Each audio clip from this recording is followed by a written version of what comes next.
right, we are back. Sorry about the technical issues. We are back. This is Jack Bravo.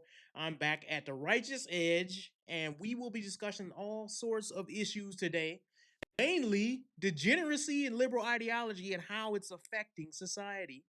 Um, it's a couple of things I've noticed throughout this week. All of them have been bad. I ain't seen nothing good. I can't say that because God has been good to me. So what can I say, right? I can only say that some of the stuff that I have been seeing while looking on the internet for material has been astonishing to me how degenerate the world actually is, how bad things have gotten. It has become where it would be a joke if it wasn't true. And that's where our first topic comes from. It would be a joke if it wasn't so true. Now we got to have a little bit of mercy for this man because should I give it to him, Mr. Producer? Should I tell him what has happened? Yes. Context is going to Yeah. be so important here. Yes, because I don't want people to clown him too much because the man is dead. He died. But you kind of don't feel as sorry for him because he died under the weight of the policies he pushed to create. So I feel bad. I don't want anybody to be killed in the streets, for thuggery, to take somebody's lives. But for this specific man, it's a life lesson here that I'm kind of like, well, you get what you pay for, don't you? You get what you ask for. You push all these things, and then you see the results, and the results came back on this man. So let's talk about who this man is. There's plenty of people who don't know. Ryan Carson, for those who don't know who he is. Ryan Carson was a political activist in New York. Now, the thing about Ryan Carson was he was very vocal, much like political activists are, about everything under the sun. So there was no debating on where he stood on the issues. It was very clear. You could see exactly where he stood, where his stances are, what side of the aisle he was on. Just a hint, he was very leftist. What side of the aisle he was on, what type of policies did he push as an activist? Him and his girlfriend were activists. He was about to be married. But Ryan Carson, let's just look at some of his views. Do we have, let's see, what do we label it, Mr. Producer? It was called like, here, I can pull it up too. It was, oh, now it just went out.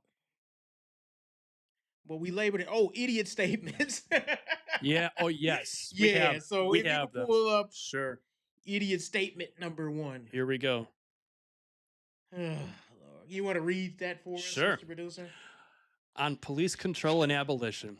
According to conservative outlets commenting on his social media, Carson used the acronym ACAB. ACAB. All cops are bastards. In posts and celebrated the damage of a police precinct during the 2020 protests. He celebrated it. You can keep going. And one of his own posts reportedly said this. This is really good. Oh! In response to images of a police precinct being attacked during protests. Oh, what a shame. What a shame. What a shame that, a good man such as himself fell to that type of fate. And what type of fate was it? We're going to get to that. We want to share it later. Yes, we will. We're even going to show a couple videos as to what happened to Mr. Carson. But he had a stance that law enforcement was the bad guy. They are the bad guys. When a district or a precinct got taken over by mobs of idiot thugs, he said that was great. This is good. That's what he said. So let's look at his idiot statement number 2. These are things he publicly stated. This is not nothing I had to go dig to find. Number 2. On reform and retribution, he had this, actually after his death, a Reddit user who knew his views shared this. Police funding and scope of their jobs should be cut back to only focus on violent crimes. Reform the justice system. Abolish bail. Abolish bail. That's crazy. So he thought that only violent crimes should be punished, only violent crimes should be pursued by the DA. That was his beliefs. And then you should just get out. If you commit a crime, even if you do a violent crime, you shouldn't have bail. Police shouldn't get to hold you. You should just be free until your court date, which could be months and months later. That's what this man believed. Now the craziest part is like these people push these policies with all their heart and soul, and they really think they're doing something. They really think they're doing something because let me tell you something. The reason why they think they're doing something is because typical white liberals, and it's not about race, but in this sometimes it is. And the reason why it is in this case is because a lot of white liberals think that they're better than black people. They think that they can look down on you because they're the white savior who is sent here to save you.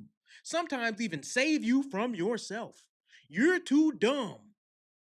You know, we should play that one video. We should, right. We should, you're right. You know what? If you could pull it up whenever, but it don't matter. Whenever you want to play it, even in the middle of me talking, you could play that. But the thing about it is these white liberals, they look down on you.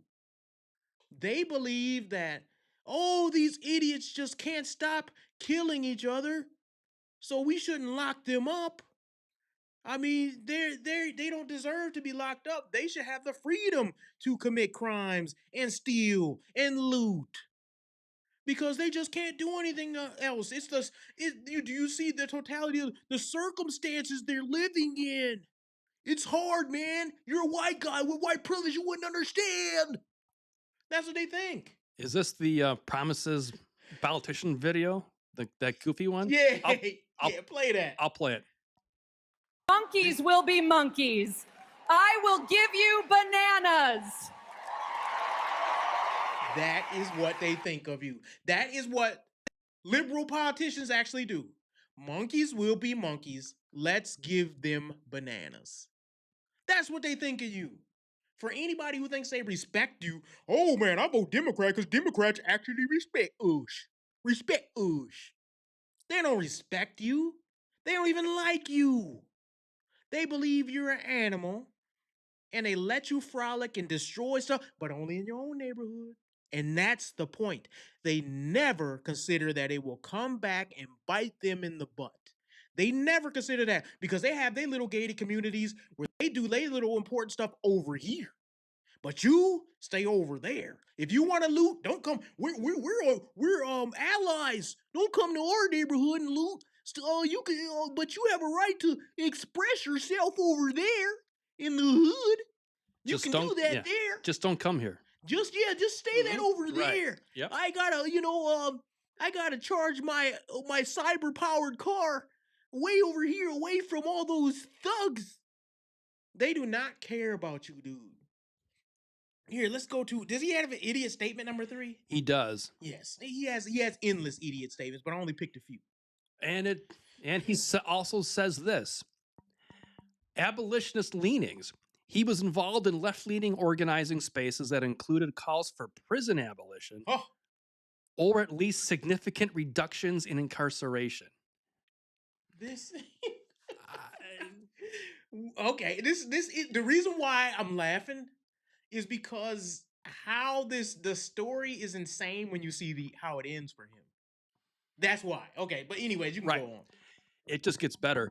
Harm reduction advocacy. As a co-founder of NOOD New York, he promised safe consumption sites, decriminalization of drug use, and access to overdose prevention tools like naloxone. That's Narcan. Yes. We both know what that is. We both know what that is. And not only that, but I don't want to give away personal information about what we do, but I do want to say this. There's this idea from liberals, and it comes from liberal people, that you're going to help people by making it easier for them to take the very poison that destroys them. And it couldn't be a more stupider way to think. Well, if they're gonna do drugs, let's make it clean and safe. If you're gonna do drugs, the by nature drugs are not clean or safe, you dumb idiot. Hello.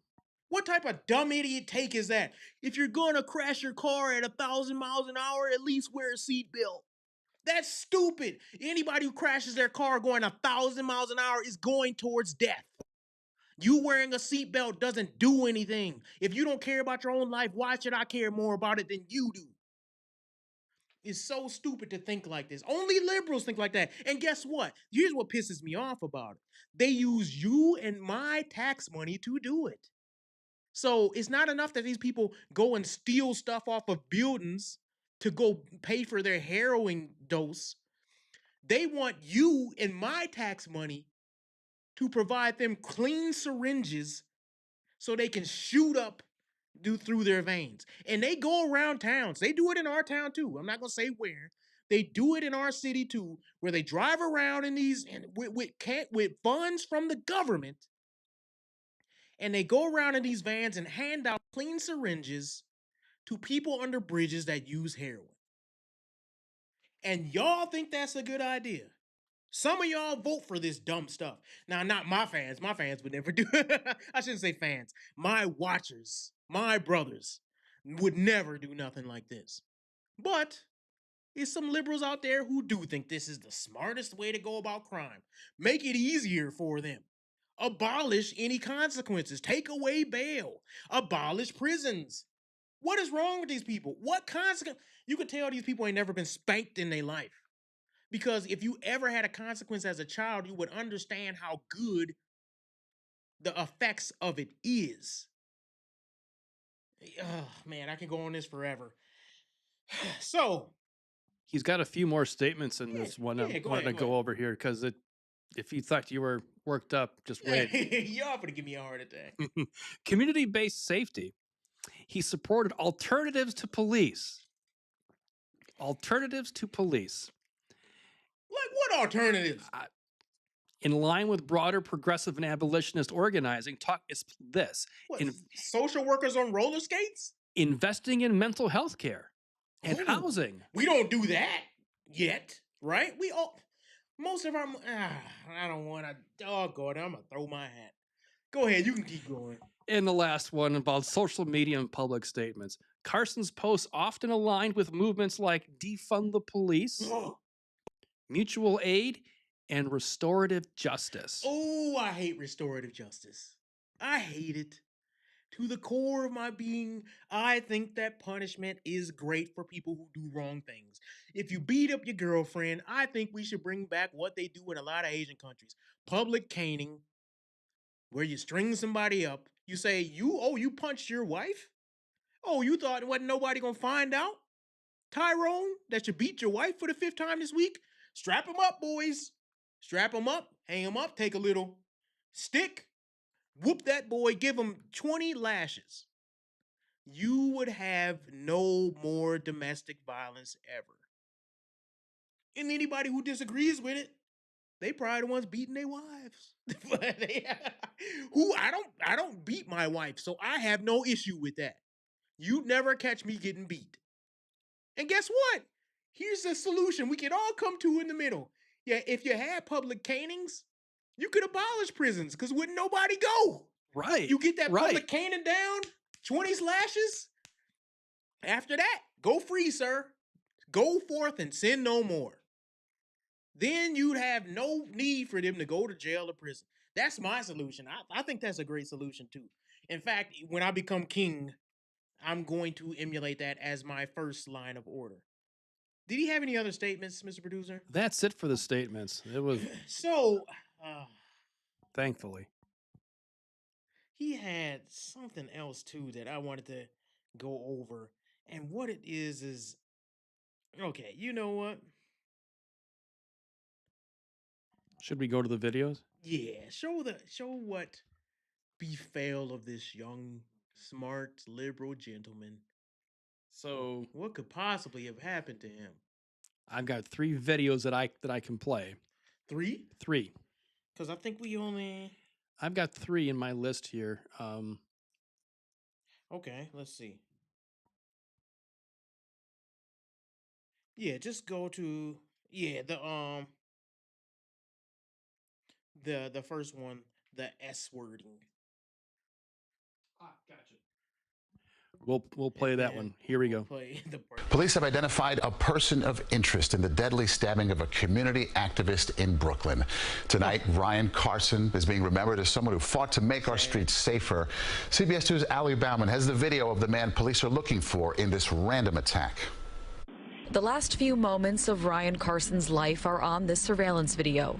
The 32-year-old sits beside his girlfriend at a bus stop on Malcolm X Boulevard in Bed-Stuy early Monday, while a hooded man walks past.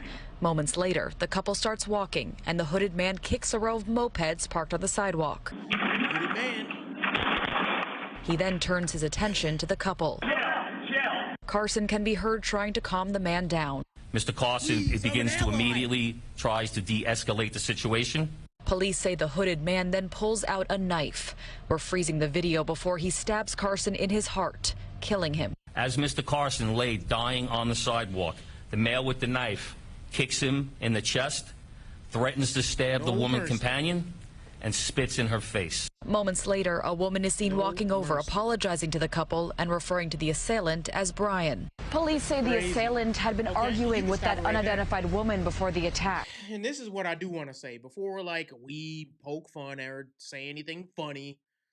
I think that that's evil, and like it's not. I can't. That's an understatement for me to say that that's evil. Yeah. This dude who stabbed him, he didn't know him. He didn't stab him because, oh yeah, this dude did anything to him or he had any previous beef with this guy. He was walking past the street, he saw a white couple, and he knew that they would be a victim. And he started messing with them, toying them. And even if he did have a beef, let's say for some reason, maybe he thought the guy was somebody else, right? Which he didn't because he actually admitted to doing this. Why did he spit in the girl's face? He's just an evil person. So let's get that out on the ground right away so nobody is confused thinking I'm happy about this. No, not at all. Or that I'm like, oh, ha, ha, he died. No, it's a very sad thing. I wouldn't wish this on any of my enemies, right? I would not look at this and say, ha, ha, ha, this dude just died, and I don't care because he's a liberal. I don't want this to happen to anybody. I think it's a cruel, evil thing. Go ahead, you were going to say? We've got a comment. Michelle Kenner says, strap him up. Strap him up. Strap him up. And here's the thing. When somebody does something like this, and they're so blatantly evil to victimize somebody, we have to acknowledge how evil that is, right? We can't just sit there and say, well, bad things happen. Yes. Now what I am going to focus on is his own policies that he pushed created an environment for this man to feel free to do the things that he did. Do you understand? If we had an environment, because this man was all about gun control, all about prison reform, all about no bail, all about police only arresting certain groups of people and limiting police contact, all about all cops are bad guys. I bet you he wished that it was a cop there during his final moments. I bet you he wishes there was one. I wonder if all cops were bastards then. Because here's the problem. All of the policies that he pushed, I don't think he considered that they would be pivotal in him meeting his demise. Let's look at the other video, the tripping video, because here's another part of being a liberal. I have to address it, and y'all gonna make fun of him. Yep, here we go. But because it is kind of funny, but it's sad too. It's pretty sad. Here we go. Go ahead, play that. So somebody put those sound effects. I didn't put those sound effects. I didn't either. I didn't either. I didn't either. I didn't either. No. I didn't either. I didn't know they had sound effects. I didn't know until I played it. I'm sorry. No. Somebody else did that. That wasn't us. That was not us. That wasn't us. But here's all right, let me calm. Here's the part that I have to address. He ran away. If you watch the whole full video, Mr. Producer's still laughing. I'm sorry. He ran away to leave his girlfriend behind. If you watch the whole video, he and the man are going back and forth. He's constantly being passive, saying, calm down. And the man is constantly aggressing towards him. Eventually, he gets in his mind like, oh, this guy's not going to stop. This guy's going to keep coming. What does he do? Does he get in front of his girlfriend and start throwing hands? Nope. He runs away so scared that he trips over a bench, which leads to him falling, which leads to the man easily being able to stab him. Yep. His cowardice led to his death. And I don't say that lightly. I'm not saying that to make fun of him. Because he was a coward, he died. And there's so many ways I can go with this. Say that he got away and left his woman behind and she got stabbed up. Would he be able to live with himself then? As a liberal man, he probably would have. He probably would have been like, well, better her than me. I don't understand how these liberal dudes think, but they are definitely the softest dudes on the planet. He's with his girl. They just came from like a wedding party or something. That's why they're dressed so nicely. And the guy approaches him as they're sitting on the bus stop, would not de-escalate. He ends up running so fast and not knowing where he is. He runs into a bench and falls and gets stabbed up. The irony and the lessons in this are immense. One, his liberal policies led to men like this walking the streets of New York. New York is one of the most liberal places in the United States. They do not believe in any type of criminal people getting any type of payment for their wrongs in New York. People steal freely. All types of crime is going on there.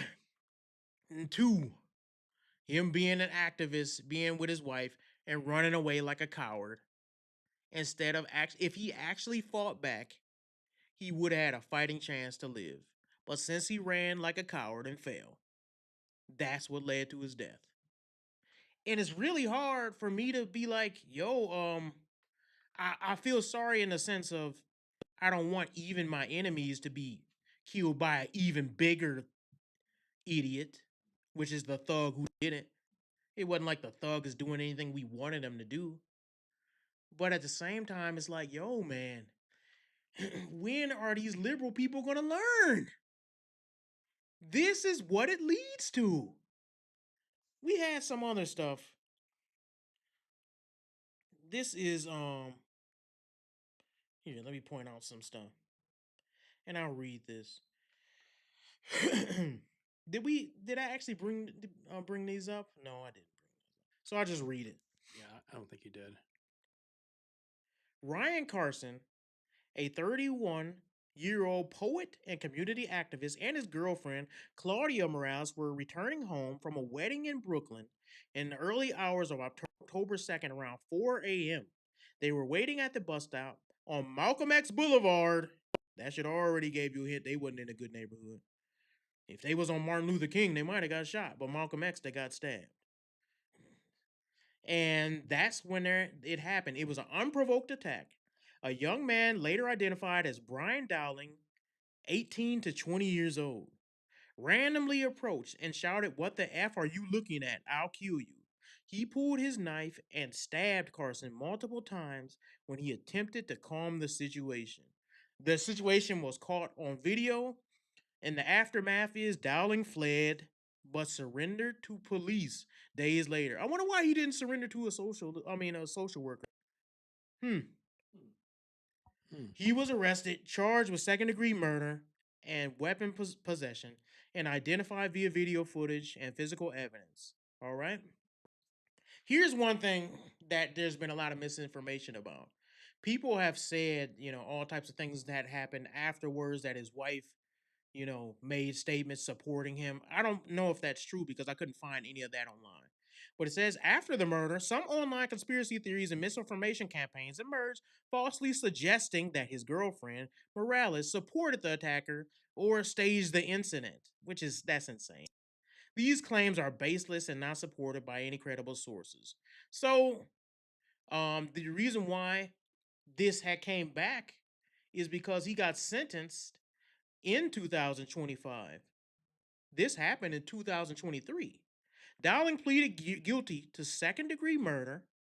In a plea deal, he received a sentence of 20 years to life, formally handed down in February 2025. So they got to speak and at the sentencing, his girlfriend, who's still an activist, still left wing, still believes in the same stupid rhetoric that her deceased man believed. It goes to show you, like, stupidity, sometimes you can't change it. Sometimes you can. You just have to defeat these people, because if you don't, they gonna get their family will be swallowed up, kids will be swallowed up, and they'll still be marching against the cops. These people aren't smart enough to do what's right. They don't deserve to right the vote. They're too dumb. So I don't even it's hard for me to feel sorry for her, especially because you get the man, your boyfriend, even though he was a coward and ran off, he died because of these policies, and you still going forward being an activist? You're a dummy, man. He died for what? You didn't. At least his death should teach you a lesson. So let me read a couple verses here. Did I get those verses in the sections?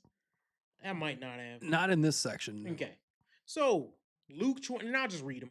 Luke 22:36. He said to them, "But now let one who has a money bag take it, and likewise a knapsack, and let the one who has no sword sell his cloak and buy one."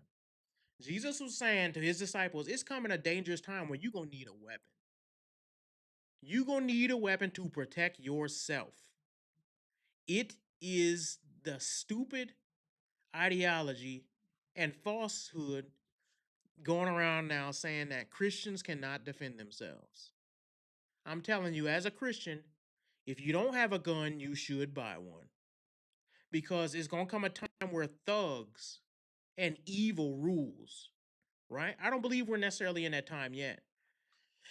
But it's coming a time where evil is going to take control, and people are going to be running amok with no response.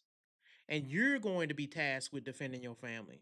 And you're going to be the one that has to stand up and say, no, y'all can't come up in here with that. Just because we've had it so cushy that people have, can call the police and expect them to come in 5 minutes, that doesn't mean that that's going to always be.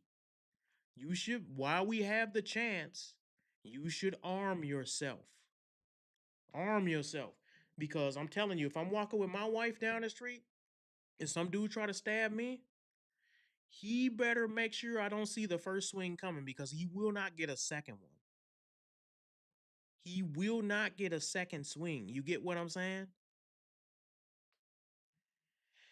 Exodus 22:2-3. This is a good one. Most people don't reference this. If a thief is found breaking in and he is stuck so that he is struck so that he dies, there shall be no blood guilt for him. But if the sun has risen on him, there shall be blood guilt for him. Basically, what it's saying is the Old Testament law permits self-defense. If somebody's breaking in your house and you strike them and they die, they didn't have guns back then. If you strike them with a stick, you strike them with a sword, and they die, so be it. So be it. Don't feel sorry for people who put themselves in evil situations and then get an evil, dark result. That's your fault for coming up in here thinking you was going to play with everybody. Everybody, I tell people all the time, everybody ain't going to play with you. Just because you play with somebody else don't mean you can play with me. And a lot of Christians are too soft to stand on that. That don't mean you have to go and be all braggadocious and talking about, and oh man, I'll be doing this and doing that, and can't nobody do and you come up in here and I'm a no, you don't got to do all that. All you have to do is mean what you say what you mean, and if somebody wants to take it there, make them regret taking it there. That's what my dad taught me. One of the things that he taught me is if you get jumped, and this he really taught me this. He said, if you get jumped, you walking down the street and 5 dudes want to fight you and they want to jump you, the first dude who take a swing, make him pay so bad that the rest of the dudes will feel like this is not worth it. And I've always lived by that. I've always lived by, if you want to play, if you want to come at me as a man of God, I'm going to show you that I have respect for myself by not letting you do whatever you want to do and take whatever you want to take from me.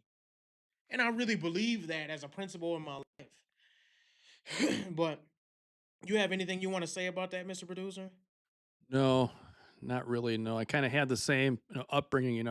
My dad said, if the first guy's gonna be the last guy. Yeah. That's it. I think that more people should have that mentality, and then you wouldn't have so much evil going rampant. I hear so many people, right? And I watch a lot of, like, whether it be a documentary on crime or something like that, and then the family gets to speak and they're like, this is such a tragedy. We feel so sorry. And I'll be looking like, okay, I understand that the mother feels like that, but the father should actually want some justice. The father shouldn't be, he can cry, right? If somebody was taken from him. But what I don't appreciate is when a father's like, this is just so sad. I saw this in the Carmelo, what is it, Carmelo Anthony, is that his name? The stabbing case. I saw that with the father I in can't that. remember. Yeah. But yeah, I saw him, he was just like, I don't want to make it into a race thing. It's just a sad situation. I would be like, if y'all let that boy out, I'm going to get him now. That's how I would be. If y'all not going to do justice, it's in my hands. That's what I would do. My son? You wouldn't have enough police forces to hold me back. That's just how I feel. And I think we don't have enough men to actually stand and do what's right. So let's go. I was gonna read a lot more verses because it's a lot of. We got some in Judges, even in Romans, First Samuel. But you know what? I don't want to put them, not read them, and have them not on the screen where people can't ref. Yeah, we'll do a different segment, or I'll just put them in the. When we break it up, I'll put them in the right. Yeah, thing. we can We'll have go it for to later the broadcasts. next Sure. one. Yeah. And this one, this segment is rather funny to me. Should we play the video first? Yeah. Yeah, let's play the video. Here we go. And the problem is we are not dealing with America's original sin and its disease of hate and racism towards black and brown people and sexism towards women and anti-LGBTQ sentiment. We are not dealing with that. Your colleagues in the Republican Party do not hold each other accountable when it comes to the racism that comes from the party on a consistent basis. Congressman, I mean, where are you on? You can't be calm about this. I'm a black man in America. The reason why heart disease... I'm white, I can't comment. Listen to what I'm saying. The reason why heart disease and cancer and obesity and diabetes are bigger in the black community is because of the stress we carry from having to deal with being called the N-word directly or indirectly every day. If your colleagues would listen and try to learn and engage and grow and stop being so hateful, we could have a better country. Jamal, but unfortunately, we're still here. Jamal, it's coming from one side. Jamal, I feel your passion, and I understand where you're coming from sincerely. I really, really do. It happens on both sides, Jamal. You might think it happens more on your side. Jamal, when I leave the show, Jamal, you should see my Twitter feed. And they're acquitted. Rodney King, Abner Louima, Eric Gardner, Trayvon Martin, black cops in Memphis, It's not the same. And I don't want to qualify or quantify pain. That's not what I'm talking about. Everyone goes through pain. But the racism in this country is the disease that will destroy us. And the problem is we're not dealing with America's original sin. Stop it there, because I'm getting tired of Jamal. What a bonehead, bald-head idiot. I'm bald, but I ain't bald an idiot. My mom says a phrase, you could be ugly, you could be dumb, but you can't be ugly and dumb. Luckily for me, I am neither. But what I say about Jamal is he's a bald-head idiot. Dude's an idiot, man. To say, you heard from Jamal first. Doctors have been trying to study what causes heart disease and AIDS and cancer and all these things in the black community. Not unhealthy practices, which I'm stopping. I'm trying to get better at. None of those things. I guess I can go back and eat these burgers now because, yeah, as long as people don't call me the N-word, I'll live forever. I will live forever as long as you, Mr. Producer, don't call me the N-word. Oh, don't worry about that. Well, I don't know anymore, because if you knew that it had the power that it holds, you could just say it and I'll just die. It's like saying Shazam.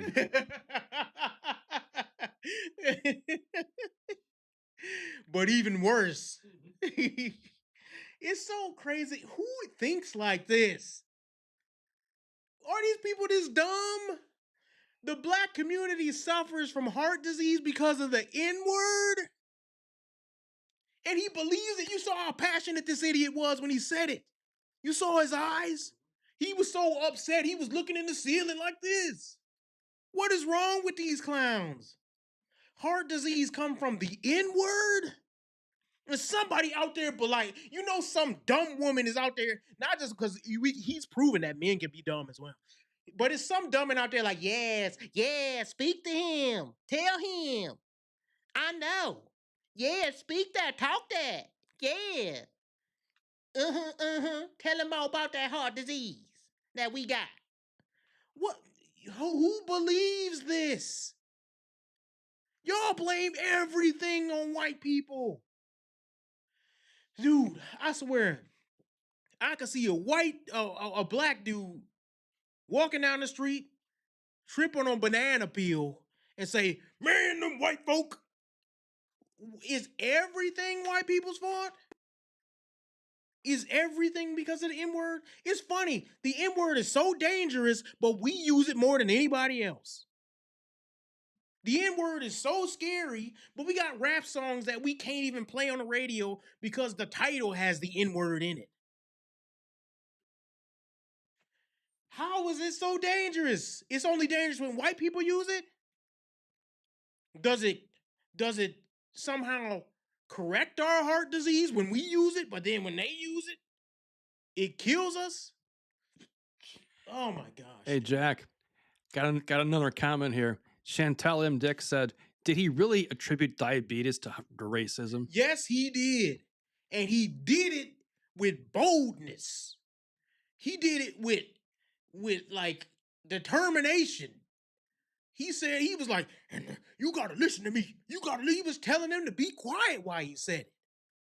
He couldn't say it strong enough.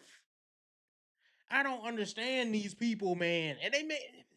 Here's the thing. I hate being grouped in with a bunch of idiots, man. Some of these people, dude, it's just so sad because they have positions. They get to reach millions. We're trying to grow our channel. And they get to reach millions of people every night on their little CNN panel. And they say dumb stuff like this. And you kind of wonder, like, how did you get to be? Did you have to learn to be this dumb? Let's read, Mr. Producer, some of our... How did I have them labeled in here? You're not helping. Yes, let's read that real quick. All right, here we go. The first one is by lowering academic standards. So when schools reduce standards, eliminating grades, homework, or discipline enforcement, to accommodate black students, it subtly sends the message, we don't think you can succeed unless we change the rules for you. And let me talk about why we're bringing this up. What he's doing here is the racism of low expectations once again. He's saying black people can't not be expected to be healthy. Black people cannot be expected for somebody to say things they don't like. Black people have to respond negatively when something negative is said to them. We just can't react like everybody else when you say something they don't like and just ignore it. We have to respond by having a doggone heart attack. It's the racism of low expectations in a different form. We are not so stupid that we are held captive by a small word. If a word can control you, you are easily controlled. You can continue reading. Well, we got another comment. Yeah, got another comment. So Chantel M. Dick continues, Native Americans have the majority when it comes to diabetes. What's the trigger for that according to him? I don't know. Maybe it's calling them red people or something. Who knows? Maybe it's calling them Indians because they prefer Native American. When you call a Native American an Indian, they get diabetes. I bet you he would say something stupid like that. I don't know, man. And who can even reason with this dumb stuff? You can't. You can't. How do you debate something? Remember I said one of the shows a few ago where when you debate somebody on something so stupid that you got to get down in stupidity with them, and he's like, now y'all both just slinging mud at each other. Right. At that point, yeah, you're just clowning yourself. Yeah, it's like, should I even engage with this? But I'm going to engage with some of it because it's like, and we've got some more of these too. Yeah, go ahead. Discouraging personal responsibility. So framing accountability, like being punctual, dress codes, and having a work ethic, framing it as Eurocentric or oppressive, implies black individuals are incapable of meeting basic societal expectations. Sorry, I'm crunching my ice. And the result of that is it undermines personal growth and promotes external blame. No personal responsibility. Is that not the main problem in the black community right now? In pretty much every community, if you think about it, but just to the black community, which I am a part of, I grew up in, I see this over and over. It's like every problem is outside of ourselves. And because we blame everybody else instead of looking inwardly, we don't give ourselves the liberty to fix anything. We can't fix something if it's always somebody else's fault. It's disgusting because if you're going to make your community better, and you're going to take credit for when you do make your community better, you then have to take ownership of how it got there in the first place. You can't only take the positive without the negative. Part of the problem in the black community, we have no fathers in the black community. The other half of that is not just that men are leaving their kids, it's that women are picking horrible men to be fathers. We don't talk about that enough. And because we don't talk about that enough, people just think that these things magically happen. Oh, it's because of poverty. Poverty is there's more people in India that are married than here.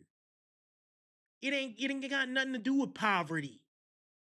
It's more put together families in way other countries that are way less have way less money than we do. And they got better families than we do. Tell me what again is the real issue and what's the real cause of the problem? It's not poverty, it's not education. People always want to jump, oh, if we just had more money. If you get more money, then do what? Oh, it's because we need better education. Get more education to be smarter idiots?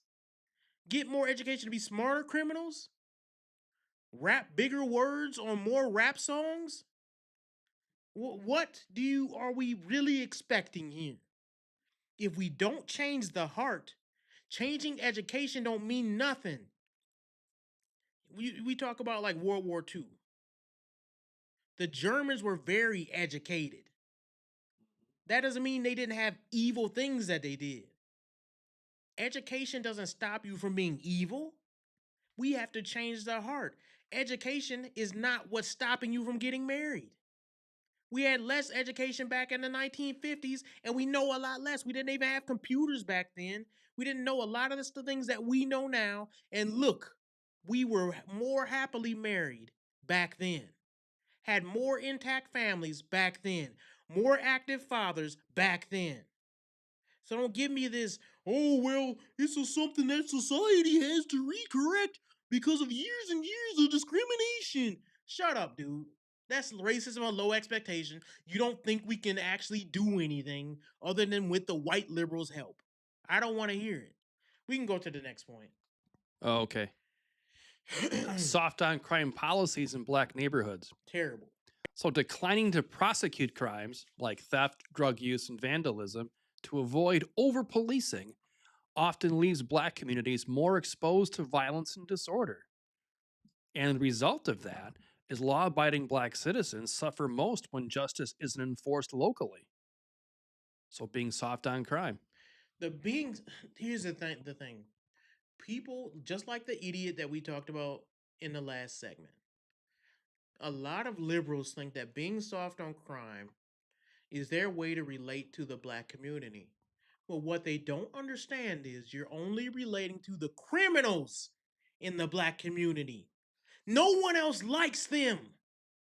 If you go into the black community, into black neighborhoods now, nobody likes their car getting broken into. Nobody really understands when their house get burglarized.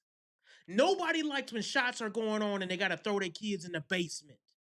No one likes criminals.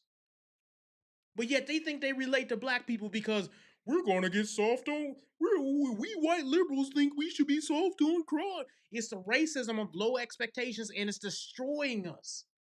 Jamal talking about so and so, this and that starts heart disease.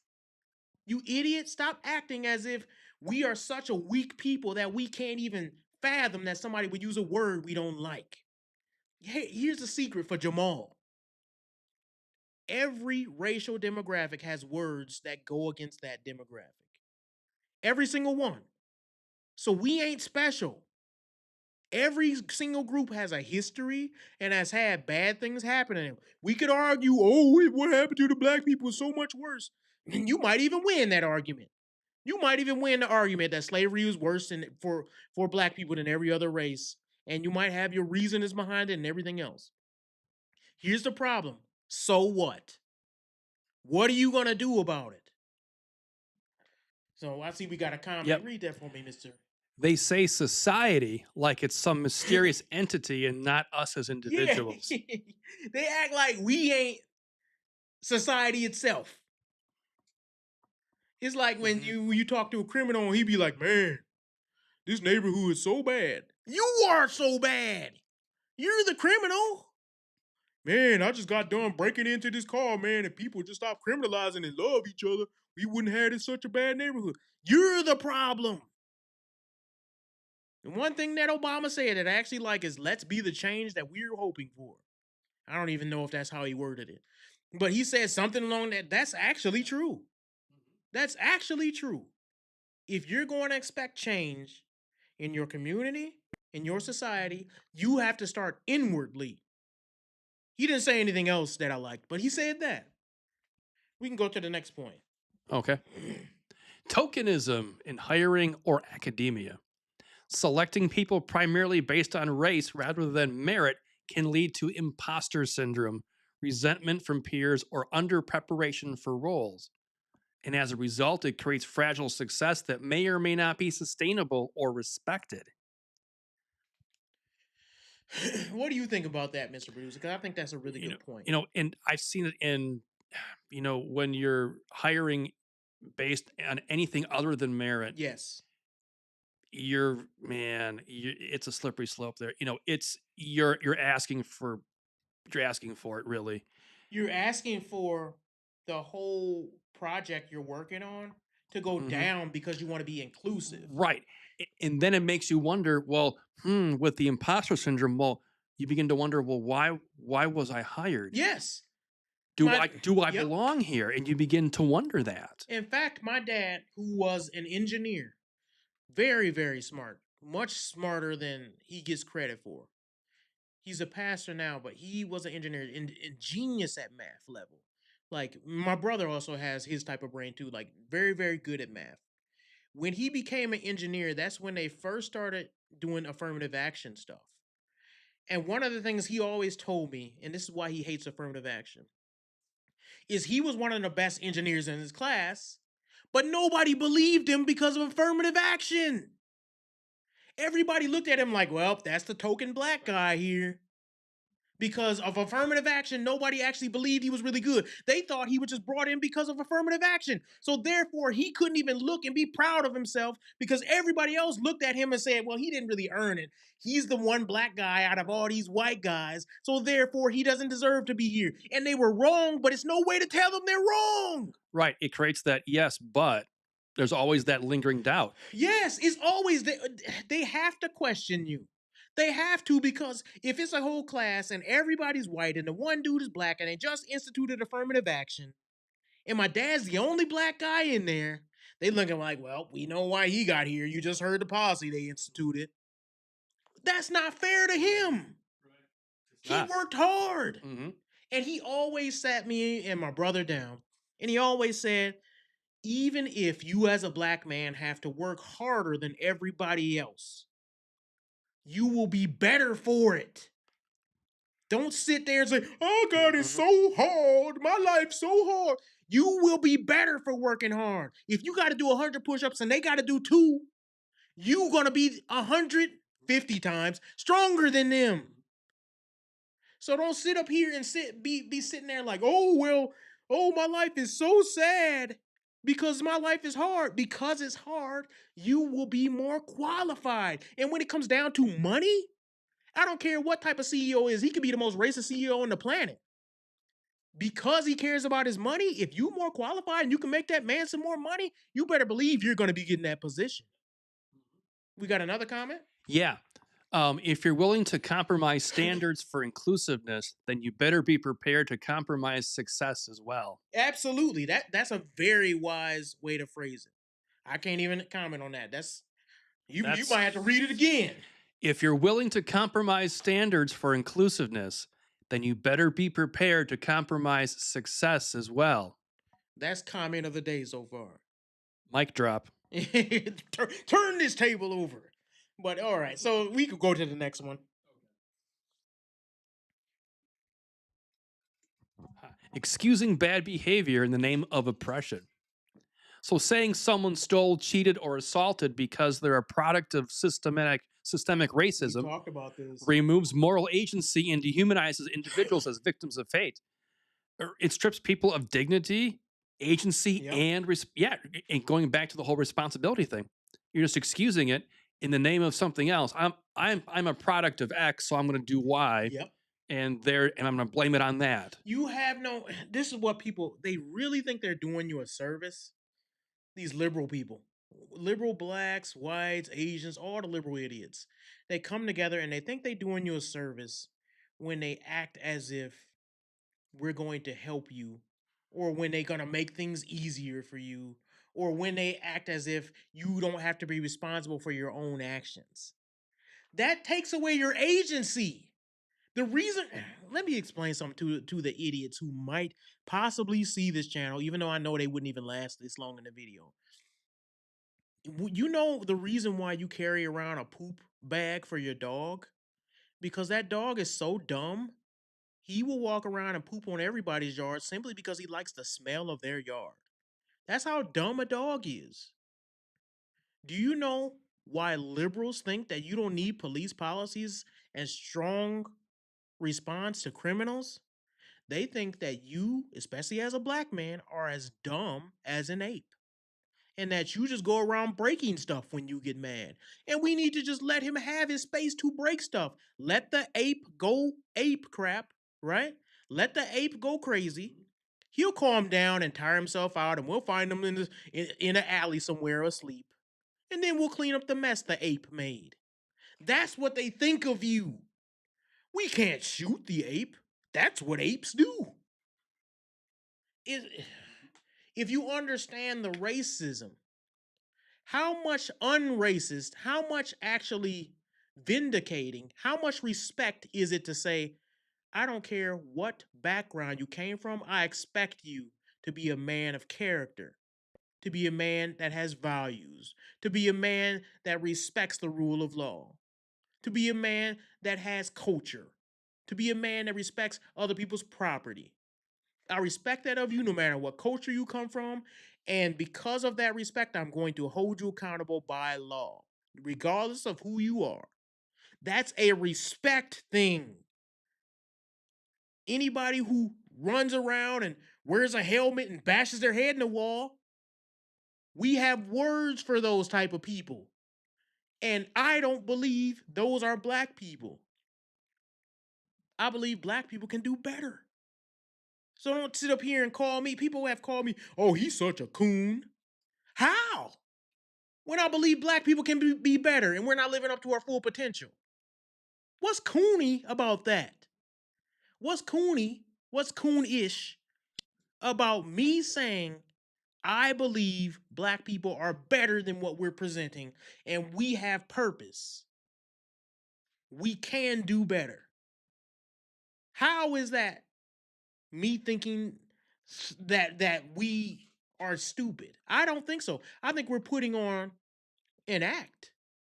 And we've been putting on the act long enough and it's time to stop. We can read the next one. Okay.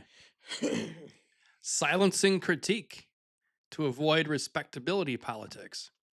Discouraging internal community critique like family structure, fatherhood, education as anti-black can stifle constructive conversation and reform. So discouraging community critique about your family structure, having a father or not having a father, and being educated can be labeled as anti-black, and it can stifle constructive conversation and reform. And it just stagnates the culture and provides resistance to necessary improvements. Yes. And this works with anything. If me as an artist weren't able to take any critiques on my work, I would not improve. And that's just common sense. Right. I don't even know why it needs to be said. That's the way that you get better. Yeah. In fact, in my art class, when I went to art college, we would sit around and the teacher would say, so everybody has to give one critique of the art final. And you present your work and somebody would have to now, and some people, especially the women, that had an issue with this because they would find it really hard to critique their friends. But we had to, and the teacher was a female, but she was also had been in the field. She was a professional graphic designer. And she was very, very, like, what's the word? Anal about how certain things, typography and stuff like that. And she was very big on like, nope, there's something. It's not no job is perfect. It was funny because she was a liberal too, but she was like, no, nothing you do can be perfect. It can always be critiqued to be better. And I think that because that shows an actual like respect for the craft, right? When somebody says, dude, I'm gonna give you information that's gonna make you better. But we now with that being said, think about this. And I know we've been talking about the black community, but he brought up black people, heart disease, and the N-word. So now that's what we're talking about. Who can critique the black community? Who? Even black people can't. You get called Uncle Tom and Coon. Even black people cannot critique the black community. So how are we going to get better?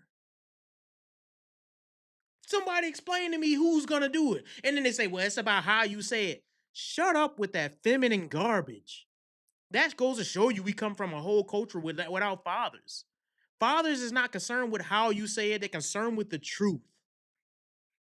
And because we ain't got fathers in our community, we got a bunch of emotional men where you say something wrong to them and now they want to shoot you. A bunch of sissy boys. Can't take no critique. You say something they don't like, they go back to their car and get a gun and want to end your life. A bunch of little feminine, emotional men. That's what's wrong with us, man. So, do we have any more before I go into some of my statistics here? We've got a couple more here. Go ahead. So, assuming victimhood is permanent, constantly framing black people as in need of saving instead of empowering them to be agents of change can create dependency rather than resilience. Yes. Yeah, it just creates helplessness. Mm-hmm. It's that mindset. You know, oh, I can't do anything. Yep. And dependency is exactly where liberals, Democrats, the government wants you. Yes. If you don't know the difference between Democrats and Republicans, generally it's been shifting a little bit. Democrats want a big government. Republicans want a smaller government. The bigger the government gets, it has to justify itself. One of the ways that it justifies itself is by saying, look at all these people depending on me. If I don't provide it for these people, they're going to die. Their society will crumble. No one will have food. That's exactly what the liberals have been doing to the black community for the last 100 years. They have been saying, straight up, they have been saying, if we don't provide for you, nobody else will. What did Biden say? If you don't vote for me, they'll put y'all back in chains. That's what he said. And then he said, yeah, well, if you don't want to vote for me, you ain't black. You ain't black. As if he get to decide.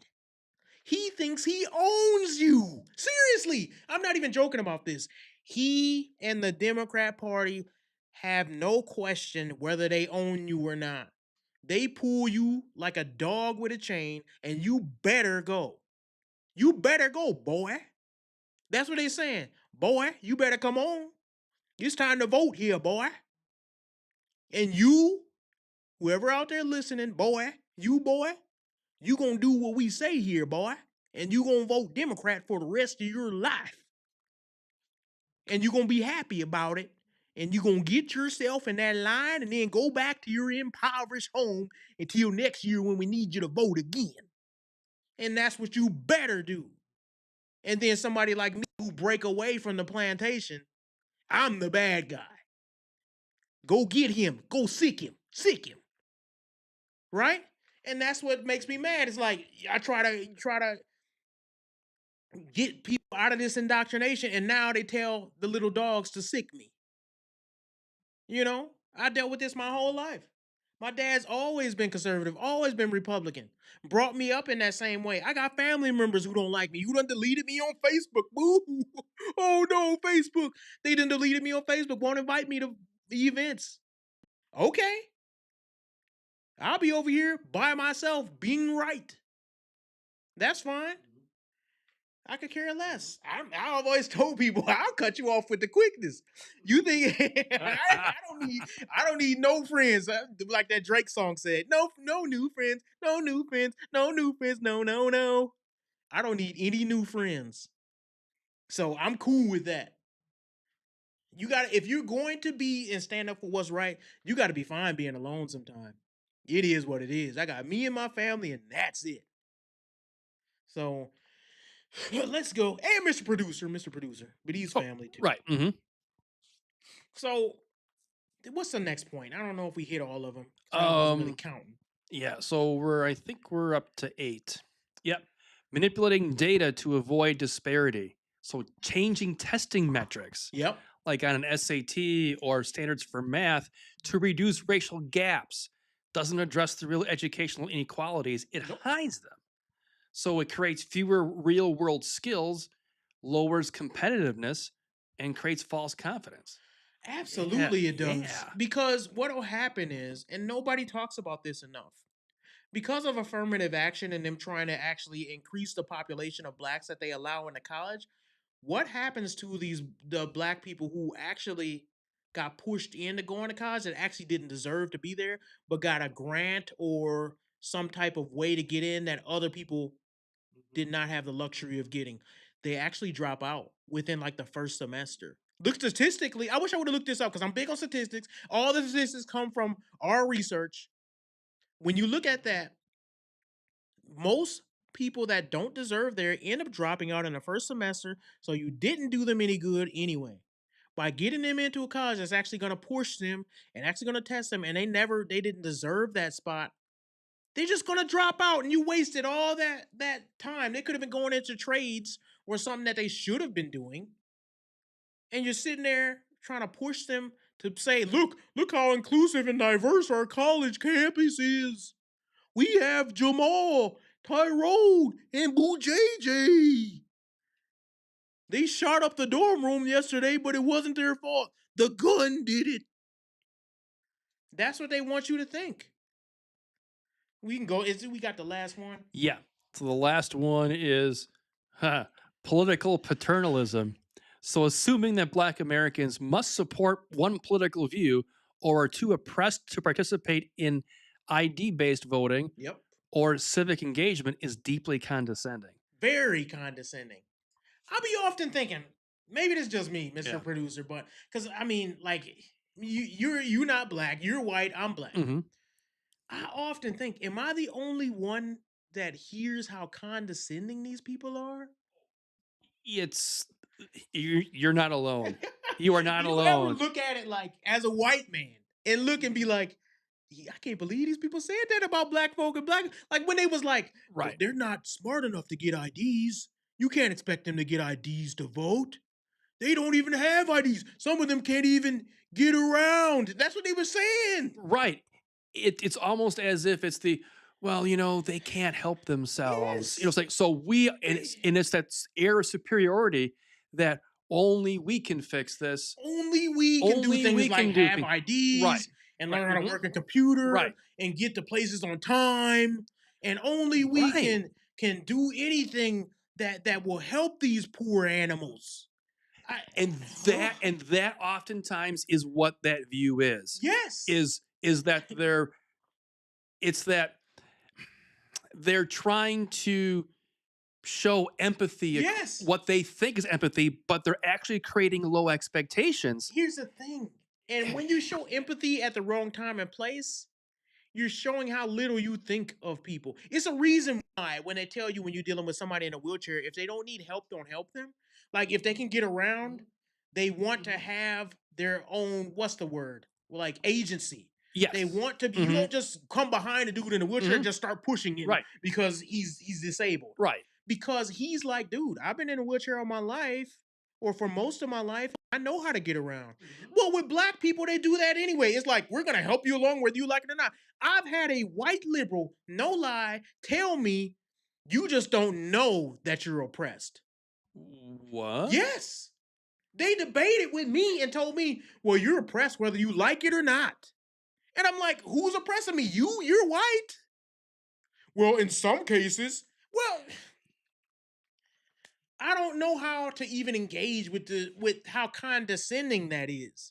To say no matter what you do, you will be below me.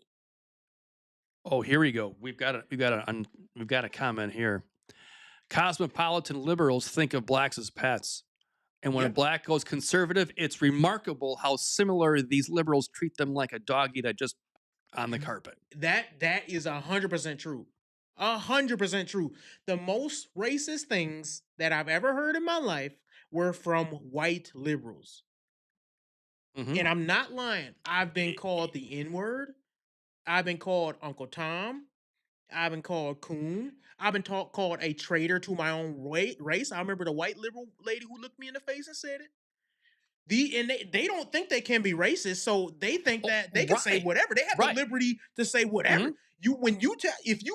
Oh my gosh, I could spend it forever on this. If you think that white liberals are not racist, go up to them and tell them how much you like being a Black conservative. And see, even if you're not, do a test and say, you know what, I'm a Black conservative. I just want to let you know that, I voted for Trump. Watch that racism come out. Just watch it. Mm-hmm. You think they ain't racist? Okay. Tell them you voted for Trump. Wear a Trump t-shirt with a Make America Great Again. Just as a test, even if you don't agree. Do it, go into the middle of a white liberal space where they all at. See how racist they treat you. See if that little, I'm on your allies and I care about Black people. See if that go right up out the window. Mm-hmm. These people don't love you. I be telling people that. And it really comes down to liberalism is against Christian morals. They do not believe we're all created equal. That is from the Bible. They believe you should be demonized based on what ideology you hold. They don't believe you're even Black if you don't hold the same ideas as them. They'll tell you straight up. If you are a conservative or a Christian black person and you hold strong to Christian conservative beliefs, you are not Black to them. You are as good as an N-word with a hard R to them. They will tell you straight up, man. And people don't be believing that till they, the only people that do know this is the people who have switched over. The people who go from liberal thinking, oh, these people just love me. And then they actually be like, you know what? I learned a little bit more and I'm conservative now, man. I got my first check in the mail and they took all this money out and I started looking into conservatism, looking into Donald Trump, and now I kind of changed my mind. And then they try to go back with them liberal friends. Oh my gosh. Yeah. You will have a rude awakening. You think they love you? Good luck. Good luck. That's when the hate comes out. Yes. How can you possibly think that way? Yes. Like you're a lesser of a person because you're thinking for yourself. Or even the idea of, wait a second, we didn't tell you you could think like that. We didn't let you do this. We didn't. Where'd you get that permission from? The master never said you could think like that. Right. You got to think like us. Yes, you better. Or you will be ostracized and we will take everything from you. If we will try to take everything, they'll try to take your job from you. They'll try to find out where you want to work at in the future and contact them so you never get a job. What type of mental slavery is that? So if you don't think the way they do, you can never survive?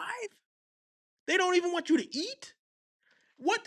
If that's not slavery, what is? So I don't know, man. These people just be angering me. The N-word causes heart disease.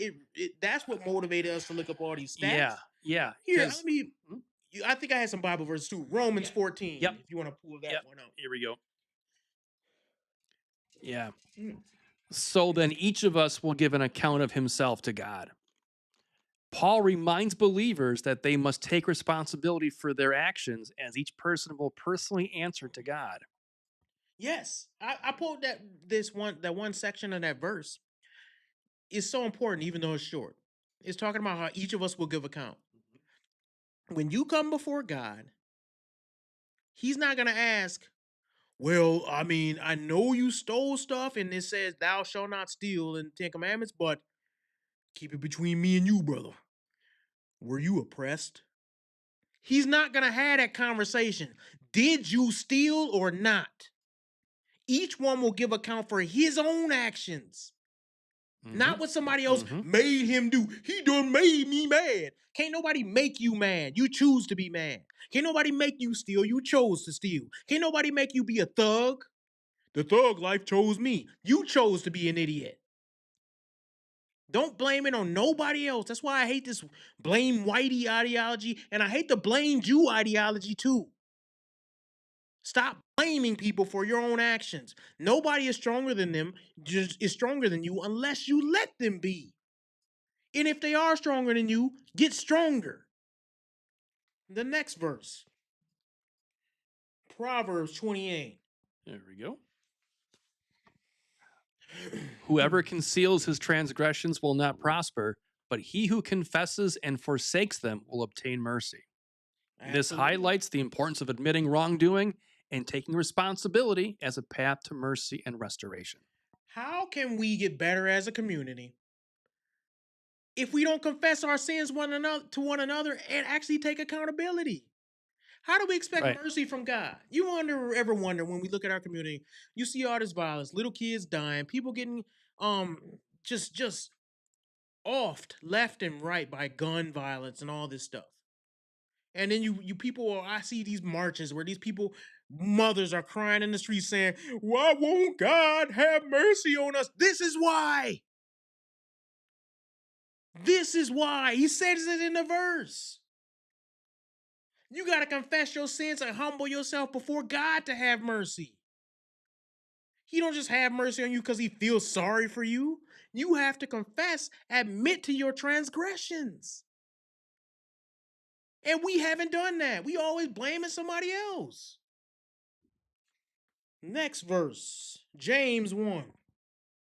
Do we have that one? Yeah, we do. But be doers of the word and not hearers only, deceiving yourselves. Yes. This calls for active obedience, taking responsibility. That's the common thing here, taking responsibility, not just to hear God's word, but to also live it out. Absolutely. Be ye doers of the word and not hearers only, which deceives your own self. Here's the thing. and this, I could speak on this forever, but I won't because we got to go to our next segment. The black community is known for our churches being these jump up and down, charismatic, doing backflip type churches. And that's all we do. We love the rah-rah flamboyant singing in the choir. My nephew gay up in the choir singing with a dress on. We don't mind as long as he can sing. Ooh, he's singing, girl. He's singing. Ooh, he got soul. But we don't care about your life. If you want to change the community, you must change the hearts of men. You must be a doer of the word, not a hearer only. Deceiving yourself thinking you just hearing something and it's going to change you magically without you doing it. People come to church. We talked about this last week too. They come to church and they think they're going, I'm going to get a blessing, girl. I'm going to get a blessing. Ooh, man, I'm going to receive my blessing from God because I'm going to my grandma church tomorrow. You ain't getting nothing from her church because you don't live the word. Jesus said, those who follow me, those are my brothers and sisters. My sheep hear my voice. They follow me. He didn't say, my sheep hear my voice and they dance. And then they start dancing again. And then when they get tired, they dance again. That ain't what he said. They follow his word. We don't follow the word in the black community. That's why we in the crap we're in. So don't wonder, oh, I don't know why all this happened. Every time I turn around, somebody getting killed. Are we doing the word of God? Not just talking about I'm praying and I'm getting my blessing and I'm manifesting. None of that stuff. Don't even get me started on manifesting. None of that stuff is what God called you to do. What are you supposed to be doing? And if you don't know what you need to be doing, then you're not hearing from God because God made his word clear. People say, I don't know what I'm supposed to do. And they going out to the club finding a fifth baby daddy. Well, let's start by not doing that. How about that? So man, I can go on this section all day. Man. Let's just switch gears here. Yeah, I've been feeling a little bit better than last week and the week before. I've been having a couple like breathing issues and stuff like that. Not putting all my business out there, but yeah, I was having like asthma issues and all types of stuff. It had a lot to do with acid indigestion and stuff, but it was affecting me a lot. But I'm getting a little bit better. It's still there, but it's getting better. So next, we're going to be talking about. Dang, I almost know if so much black stuff in a row. I almost want to know if we should skip ahead. You know what? Should you want to do that? We'll go to the girl giving flowers one. Yeah, we can do that. And then we'll come back to the conflation. Okay, sure. Because we've been talking blackety black all day. We can do that. So let's go to that. First, let's show the video. Okay. And it's any one of them, to be honest. Okay. We'll do the one. Let's do the. Let's just go with this one. I have gone on hundreds of dates. When I say hundreds, I literally mean hundreds. But I've only had 2 boyfriends. And it's made me very picky about my guys. Here are 3 dates that I've gone on that I've loved. And here are 3 dates that I've gone on that I've hated. 1, kayaking. Super chill, really easy to talk, but also just swim and kayak if you want. 2 is going dancing. Whether you guys are good dancers or not, it's just a fun time. And 3, painting. But even better, following a Bob Ross tutorial. Now 3 things I hate. Going to the movies. Unless you know each other really well, and that's really fun. But on the first date, just no. And second and third, no. 2 is any huge group date of any kind. Something where it's just a huge group, but you're expected to still be on a date with the other person. Just awkward. 3 is when they just don't plan anything, and then you have to, make the date. Just biggest pet peeve. That's it. Girls shouldn't do anything. They shouldn't have to do anything. Mr. Producer, let me ask you, as an eligible bachelor yourself, right? Yep. With tons and tons of money, 6 foot tall, all those things. All of that. Yep. Girls crawling all over him every chance he gets. Every chance. So, is it a red flag that she went on hundreds and hundreds of dates? Yes. And you tell me, as a single man, what would cross your mind hearing that? Well, first is run, but it's what is she after? Yes. That's what is her game? What is she after? And what am I in for? Yes, because for one, it shouldn't take you hundreds of dates to know whether you got a good man or not. No, it shouldn't. It's almost as if this is like a hobby for her. Yeah, that's what I was gonna say. You know, it's like this is what she dates in her spare time. She dates not to find a relationship, but to have an experience. And to a man, that's a red flag. Totally. Now, some men, let's just flip this around so women can understand. What if a man went on 200 dates and all he did was like, okay, I'm getting this date out the way so I can sleep and bang this girl and go to the next? You would be like, he's a dog. He's playing with her emotions. That initial date, okay, so he spent a little bit of money, but he wasn't really trying to get to know her. Every girl would understand. But then when a young girl goes on hundreds and hundreds of dates, do y'all not understand that we as men see that as a red flag? Yeah, it's run away, run as far away as you can. I don't even care if you didn't sleep with the dude. I don't want you going on hundreds and hundreds of dates. No, because if she's dating, say she would be dating me, it's in the back of your mind. Okay, who's next? Yeah. Have you been to this place before? Right. Yeah, 5 times. Well, then I guess we ain't doing nothing special you ain't never done. Right. Right. How can I how are you going to, here's the thing. Girls always think that it's our job to make them feel special, and part of it is. But what do you do to make that man feel special? Part of the thing that you do to make a man feel special is by actually giving him the joy of surprising you, giving him the joy of giving you an experience, giving him the joy of actually saying, you know what, I brought my girl to this restaurant and we had a lot of fun. She never been there before. I surprised her. He can't do that if you've been on 100 dates. No, you can't. No. I mean, if you go somewhere and the wait staff, say at a restaurant, if they happen to recognize her, they know her. Hey, and it's Delilah again. Yeah, only the usual Delilah. Right, and then if I would hear that, it would be check how please, we're done. And and not only that, like as a man, and women that are stupid will call this insecure, but it's really just a man trying to figure out where his investments is going. When you think of that, you like, okay, how many of them dudes out of 100, even if you only took 25%, you took 25%, 25 dudes home? And she said something too. Be 26? Right. And she mentioned something about she called them all her guys. Yeah. Like, what does that Does this mean? Not women will say things? You let them talk long enough, they'll expose themselves.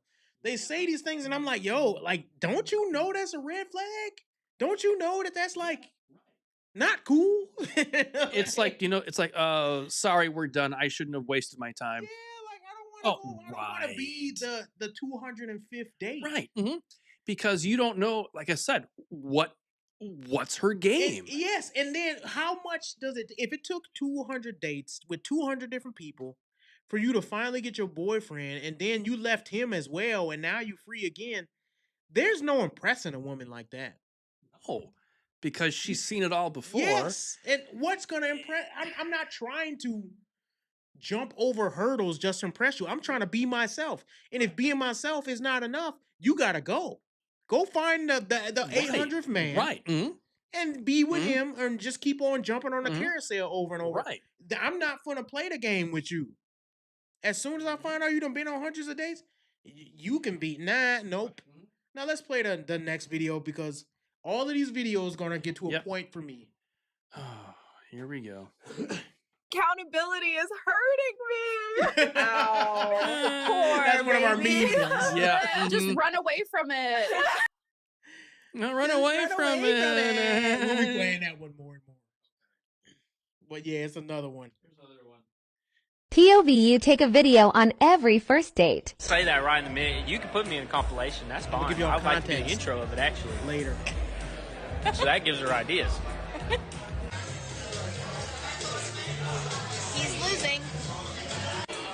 These are all the first dates she's been on. Is that good or no? I don't know. And I'm going to tell you what she said. Really bad. This is my Tinder date. And why she's documenting this. Because if you understood why. Charlton. Neither Look of us at the live men, here. you guys.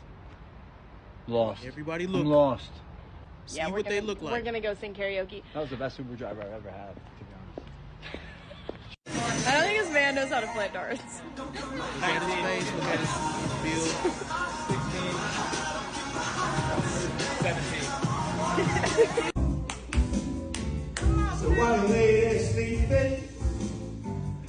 17. I mean, we can get this gets the point. You can stop it. Did you guys notice anything about these men? Because her statement and her post that she put out in the public is that she only dates down, and that all of those men, every man that she dates, looks drastically worse than her. That was a statement she made. The audacity to say, so these men are spending their money, taking their time, taking her through all these experiences. You see, she went everywhere from dang near go-karting to throwing darts to out to eat to karaoke. All these experiences these men are paying for. And she got on the internet and she says, all I do is date down. And I date average looking guys when I'm such an above average looking woman. Do you think she has a little bit of ego, Mr. Producer? Slightly. Just slightly, right? Just a little bit of an ego. I feel bad for these men out here, man. I really do, because I read a Reddit and it says like this guy took this girl out. This from the girl's perspective. This guy took her out on this fancy lobster date and he was like a doctor and he was so charming, but he was just so like nice and she wanted him to like wait to be intimate, and then she went home and banged her ex-boyfriend who had cheated on her. But she's scheduled to see the doctor next week. She just didn't tell him. And it didn't matter because they weren't exclusive. Oh. I was like, what are men dealing with out there? Mm-hmm. My brother said it best, and he said it like this. He said, men are bad, but because men have lost control, women are worse.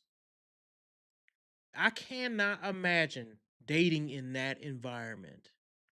It was one more video I think we got. Do we have another one?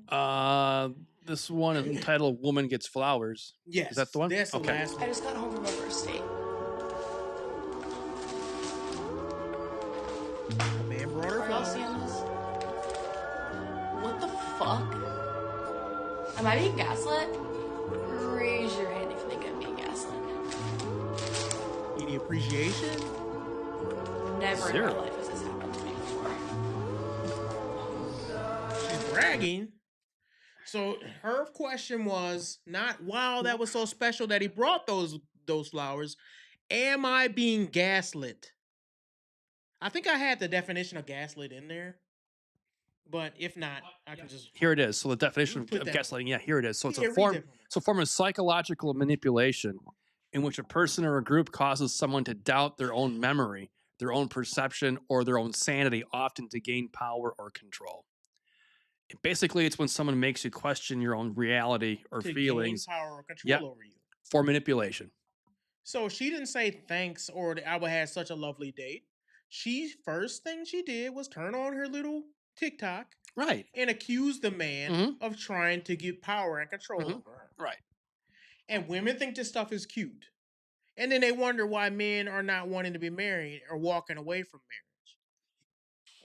What would you do, Mr. Producer, if you had went on a date with a woman, you brought her flowers, and then you seen her go home and present that video? Well, that's the last date. Last date, for sure.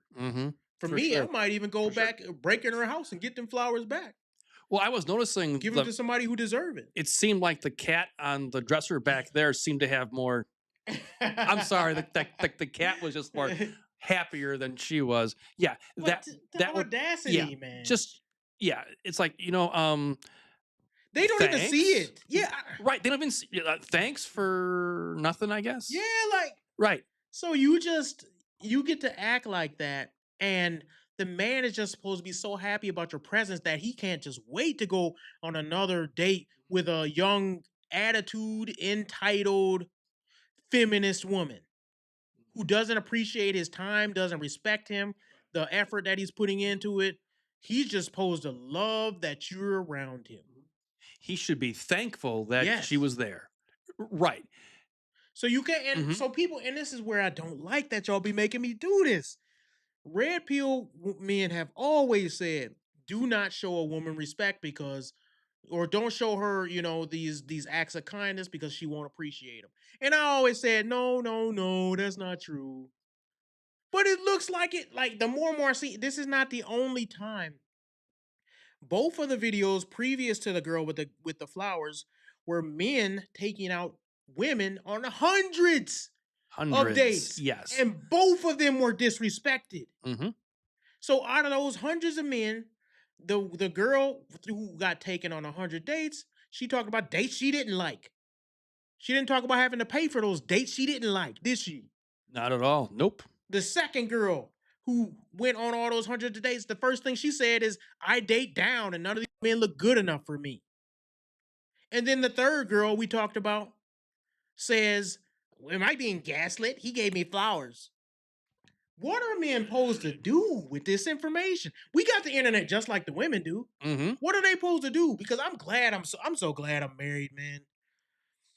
Because it's like, yo, man, I couldn't deal with being out here, dude. I see why some of these dudes be crashing out and being violent. Because some of these girls, man, they take it to the level where it's like, I don't know what I would do if I really liked a girl, right? I thought she was really, really cool. Took her on 3 dates, and all the while I find out she's going back home banging her ex-boyfriend. I don't I don't know if I could deal with that. No, I couldn't. It's done. And the girls think it's cute. Yeah. Mm-hmm. I don't. Well, I was told in a date after a few dates a few years ago. Yeah. She decided that she was going to cook. So, and after we were done, she said, "You know what? You're lucky that I cooked for you."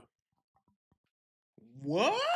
And I thought, okay, I was going to be nice and Was say, it even that good, to be honest? no. It was. It was decent, So I was just being the, You remember what it was? It was lasagna. Well, see, and you shouldn't have never. That should never be the first meal you cook for someone. Lasagna got to be a specific way. And It has to be good. I'm a professional food connoisseur, and I know lasagna. Everybody's lasagna ain't good.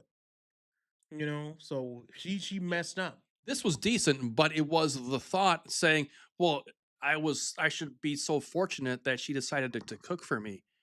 Like I couldn't do it on my own. And Yeah. it was like, so why did I do this again? Yeah, like, and then not only that, but who paid for all the previous times? Me. Okay, you should be fortunate that I took you out those times. Mm-hmm. Yes. Right? Yes. Mm-hmm. No appreciation. No recognizing of the effort that men put into this. All those men who are on these dates, they're trying to find love. Let's be honest. They trying to go. Otherwise, they wouldn't be dating you. Right. Right. Hello. They would not. A Netflix and chill dude don't do the same thing that a dude who's trying to find a relationship does. A dude who's out on a relationship will take you out. A dude who just want to bang you, he gonna invite you to his house and be like, "Hey man, I just want to, we want to come over watch a movie." He ain't gonna put no effort into it because, first of all, if he's a player, he got girls lined up. So if you say no, your friend might say yes. That's how a player think. So he ain't trying to spend much effort. But these dudes are actually taking these girls out, and the next day she goes with another dude. The next day she goes with another dude. Taking all their resources, all their time, having all these great experiences, and she doesn't feel like she has to give anything in return. Now, I'm not even saying sex, but to at least show some exclusivity with somebody who's taking their time out to date you. Mm-hmm. Imagine how it feels to be the man that was number 3, and then you find out she went on 100 dates in 3 months. Yeah. You just feel worthless at that point. Yeah, these girls are terrible, you feel man. manipulated, you feel cheated, you feel all sorts of things. Yep. All sorts of things. And they should. And like girls act like they so empathetic. They do not care. For the most part, these modern girls don't try to get them to feel sorry for you by talking to them because most of them won't. Otherwise, they wouldn't do anything. Like you would think if she gonna feel sorry for somebody, she probably would have did it by the 5th date, not the 100th one. So if she went on 100 dates, she don't feel sorry. She thinks it's the right thing to do. You have to teach them by your actions. And the way you teach them is when you find out they're on that nonsense, that's their motive, you dump them right then and there. Right then and there. You say, "Oh, you playing with me? Okay, check please. Matter of fact, split the check. You can take yours, I'll take mine. Have one of your 100 dudes pay for it. I'm not playing this game with you.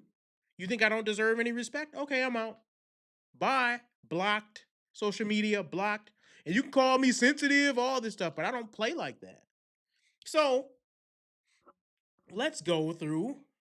What does the word of God say about these things? You look like you want to say something, Mr. Producer. I was just looking at my list of things to play. Oh, yeah. I was just I kind of lost my place there. Yeah. So if we could pull up number 1, what type of woman does the Bible say for you to avoid? I made a list of 10. And they all good. Yes. If you follow all of these, you will avoid women that mean you harm and will cause your life to be turned upside down. Right. Every one of them has a different characteristic that the Bible points out that you should avoid. Right. Go ahead, Mr. Producer. So this one is from Proverbs 5, verses 3 through 4. For the lips of a forbidden woman drip honey, and her speech is smoother than oil, but in the end she is bitter as wormwood, sharp as a two-edged sword. Yes. What does it say? The So- seductive woman? Yeah, so it says that it warns about the seductive but ultimately dangerous nature of an immoral or adulterous woman. Yes. Yes. So the seductive woman is a woman that you need to avoid at all costs. If she's always looking for attention from other men, if she's constantly trying to use her sexuality to manipulate you, you need to let that woman go because that's a part of her character, is a part of her nature. Sexuality is not to be used as a tool to get things in life that you want. It's a joy and a thing that God gave you for your future husband as a woman. So if you see a woman who's trying to, like, for instance, I remember, dang, I'm sharing personal stuff about my life, but I'm gonna share this story. Before I dated my wife, there was this girl that I was interested in. She was pretty, right? I'm not gonna sit up here and lie to you. She was pretty.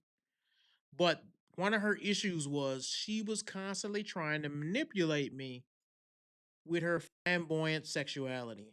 Not only was she dressing in revealing clothes and she was attractive, but when I didn't give her something she wanted, one of my last straws was she asked me to buy something for her. It wasn't even nothing big, but I said no. And then she tried to like do something seductive, like rub on my leg, kiss me on the cheek, and then ask for it again. And I was like, no. And that made her move away from me and say, "Oh, you're so boring," or something like that. From that point, I was done with her. I was done with her because it was like, no, you don't get to try to manipulate me with your seductive nature. That's not what sex is supposed to be used for, as a tool for manipulating. If she's gonna do that and you marry a woman like that, don't be surprised if she's hanging sex over your head for the rest of your life. And you deserve it. So what's the next woman?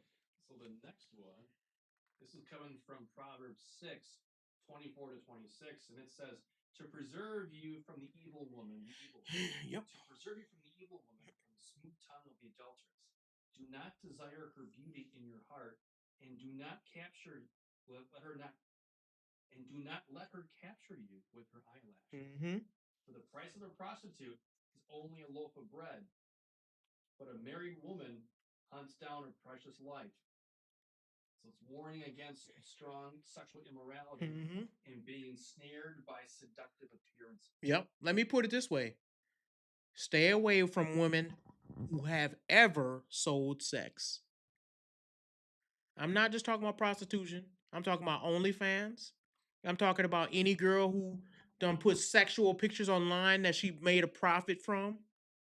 Stay away from a woman who made a business from her sexuality. You don't want, and I'm not just talking like some people think I'm talking about just the extremes. If you got a girl, right, and all she does is she does thong pics and yoga pants pics and she gets paid from people staring at her rear end, stay away from a woman who is selling herself sexually. Stay away from it. The seductive woman, talk about a prostitute is only worth a loaf of bread. This is not a woman who values herself. It is a woman who's used to getting money very easily. And it's also a woman who will burn your house down. She will burn it down because the moment times get hard, she will go back to selling that thing again. If you think, look, it's part of her character and it's a character flaw that cannot be ignored. As a man, when a woman is willing to take life that far, when it's like she's going to sell herself, I'm not saying she cannot repent. I'm not saying that God can't change your life. I'm saying as a man, it is wise to avoid a woman who has done these things at all costs. And if a woman is being honest with you, even if she has repented, she will say, I understand why men avoid me because of my past. If she has done that, you need to avoid her. All right, the next woman. This one talks about, this is from Proverbs.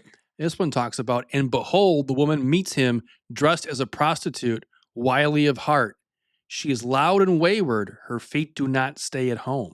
Mm. Now in the street, now in the market, and at every corner she lies in wait. Hey, y'all. Yep. Always loud. Mm-hmm. So Reckless, avoid the woman yes. who's always loud and always about. By about mean she got to be at the club every night. She got to be partying. She got to get drunk. She got to take pictures of she's in the most happening place and happening event.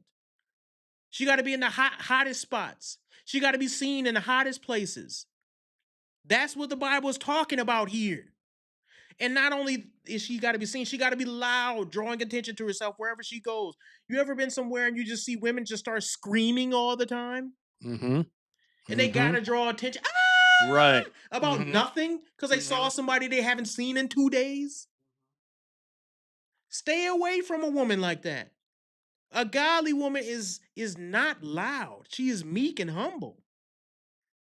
All this loud screaming goofy stuff they be doing, all to draw attention to themselves. They got to go out and be at the clubs. I remember when I used to go out with my brother back in the day, when our early 20s. We used to go out a lot. And it wasn't the best thing, but we did. And the reason why we felt we could, because we didn't drink, and we're not promiscuous. We took a vow not to have sex before marriage. So we weren't out there trying to sleep around, but we did like the dance and the environment and things like that. So we went out all the time. And we would see the same girls wherever we went.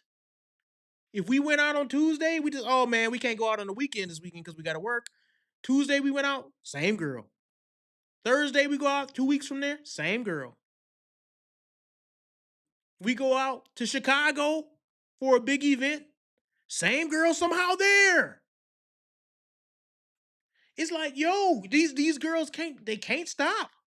They gotta be out and about. And what do you think a girl that's out and about is doing after the club ends? You think that if they, for instance, this is how you need to break this down. Say a girl's not that promiscuous. Say she only go home with 1 out of 100 guys.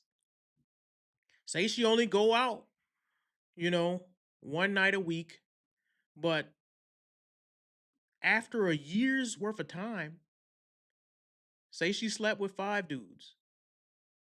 Say she has 5 years of partying. 5 times 5, 25. Say she has another 2 more years of partying. It starts to add up, is my point. You cannot, with a woman that's loud, who's always about, don't think for 1 second that that's not a good hint that she is a promiscuous woman. You can't stay at home and just calm yourself down. You gotta be out where it's hot and where everybody looking at you, and you gotta wear I'm gonna wear my little black dress and be all tight and get all the attention from men. One of these here's what women don't understand. Maybe everybody ain't gonna catch you. One of these dudes will. And he gonna catch you and treat you like a piece of meat and be done with you. Yep. And then you're gonna go right back out after your girlfriends cheer you back up, and another one gonna catch you. Because every man ain't stupid, every man ain't ugly. And so you may not want the regular dude now, but while all these chads is taking you, banging you, and throwing you aside, you just doing nothing but racking your bodies up. And you need to avoid a woman that's always loud, out and about. The next one. So the next one, the woman folly. The woman folly is loud. She is seductive and knows nothing. She sits at the door of her house. She takes a seat on the highest places of the town. Where does she sit? A seat on the highest places of the town. That's right. Calling to those who pass by, who are going straight on their way. Whoever is simple, let him turn in here. But he does not know that the dead are there, that her guests are in the depths of Sheol. This is kind of related to the previous point, but a little more in depth. So the woman before, avoid the loud woman who's always about. This one is avoid the woman who does everything for attention. You see these women, they be out and they can't even eat without taking a picture of their food and sending it out to everybody. They can't even go anywhere without taking a selfie. They can't walk past a mirror without fixing their hair and fixing their makeup. They can't do anything without adjusting how they look. Everything is for attention. When I said we used to go out, it's girls that wouldn't ever dance with a dude, but they constantly getting up on the table dancing so everybody can see them in the most seductive fashion. They want to twerk on other girls and dance and grind on other girls just so men can oogle them and look and say, "Oh my gosh, they look so oh my god." I got to do a perverted man voice. "Oh my gosh, man, she's like super hot, man. She's sexy, man. Oh wow, she's like way out of my league, dude. Whoa, she's really grinding on that other girl. Oh, I'm so hot right now. If only I had the courage to talk to her, man." That's what they want you to think. Yeah. And they get off on that. I've seen girls, and I can't say what I do now, but I've seen girls out and about, and they get a certain glee from getting attention. They get a certain like, "Oh my gosh, everyone's looking at me. Oh my gosh." And it's like, dude, you're getting turned on by the fact that people are looking at you. You are a whore for attention. Can you do anything where the only person whose attention you're getting is your husband and your future husband? Or when you get married, will you still have to be the person who's like, "Yeah, my husband likes me, but I'm unsatisfied with him. I got to get attention from everyone. I got to post sexy pictures online even though I'm married. I got to get everybody's eyes on me." You want to avoid that woman at all cost. Let's go to the next one. The next one. It is better to live in a corner of the housetop than in a house shared with a quarrelsome wife. And this warns about the misery of living with a contentious or argumentative woman. Who do you avoid in this case? The combative woman. Uh-oh, SpaghettiOs. Hey, y'all. Y'all know, I ain't gonna make this a race thing. All I'm gonna say is, when a woman is combative, that's a losing battle no matter what. Say she's combative and you actually knock her out. Now you just beat up a woman. Say she's combative and you getting battered and you getting beat up.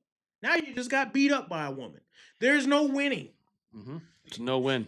There's no winning in that situation. You don't engage. I remember when I was looking for a wife and I got married at age 22.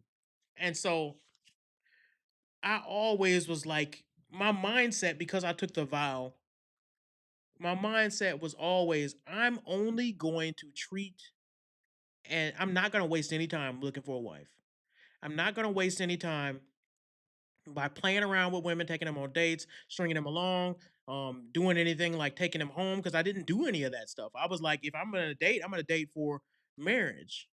Because of that, Man, God instilled in me and my brother and my dad to teach me, do not play around. When somebody is showing you a red flag, you better believe that red flag.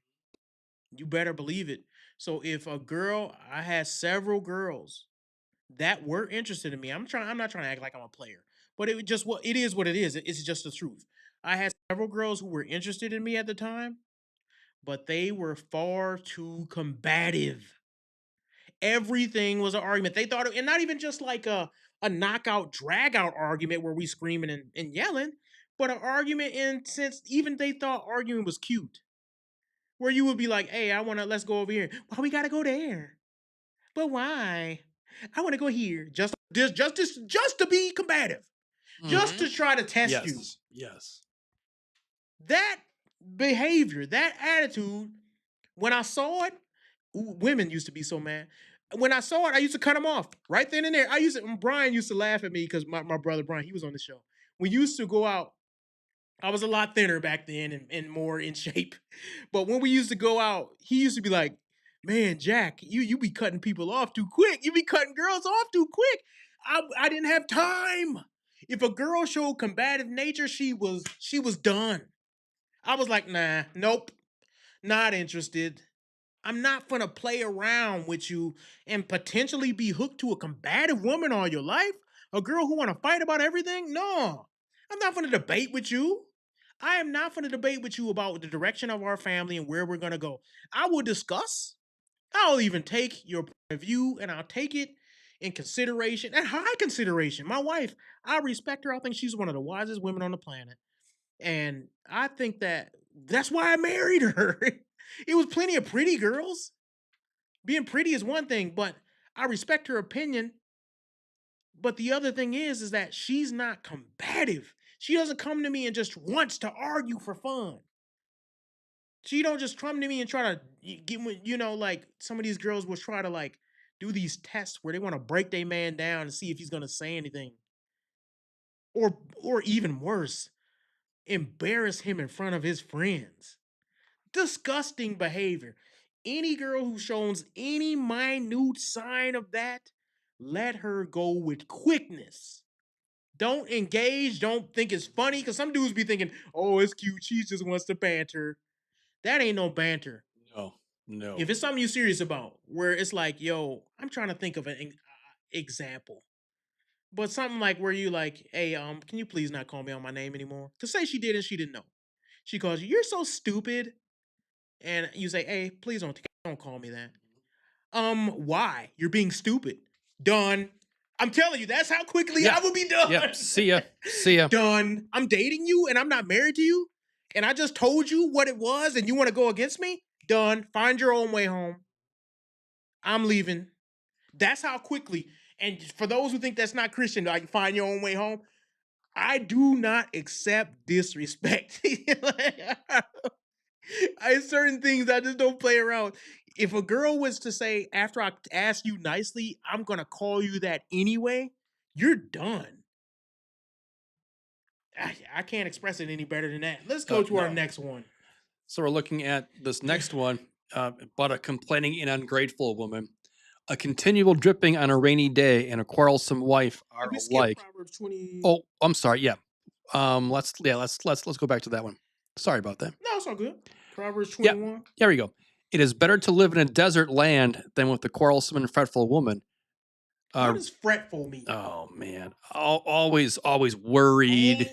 Always worried. Yeah. Second guessing you. Always right. Mm-hmm. I don't think we should do that. I'm so scared. I don't know if this is gonna happen. I don't know if that's gonna. It's like a feminist mindset. Everything is gonna fall through. Oh, everything. Here we go. This isn't gonna work. Questioning you on everything. Not necessarily out of combative nature, but out of fretfulness. Right. She's so scared that she won't let you make a decision.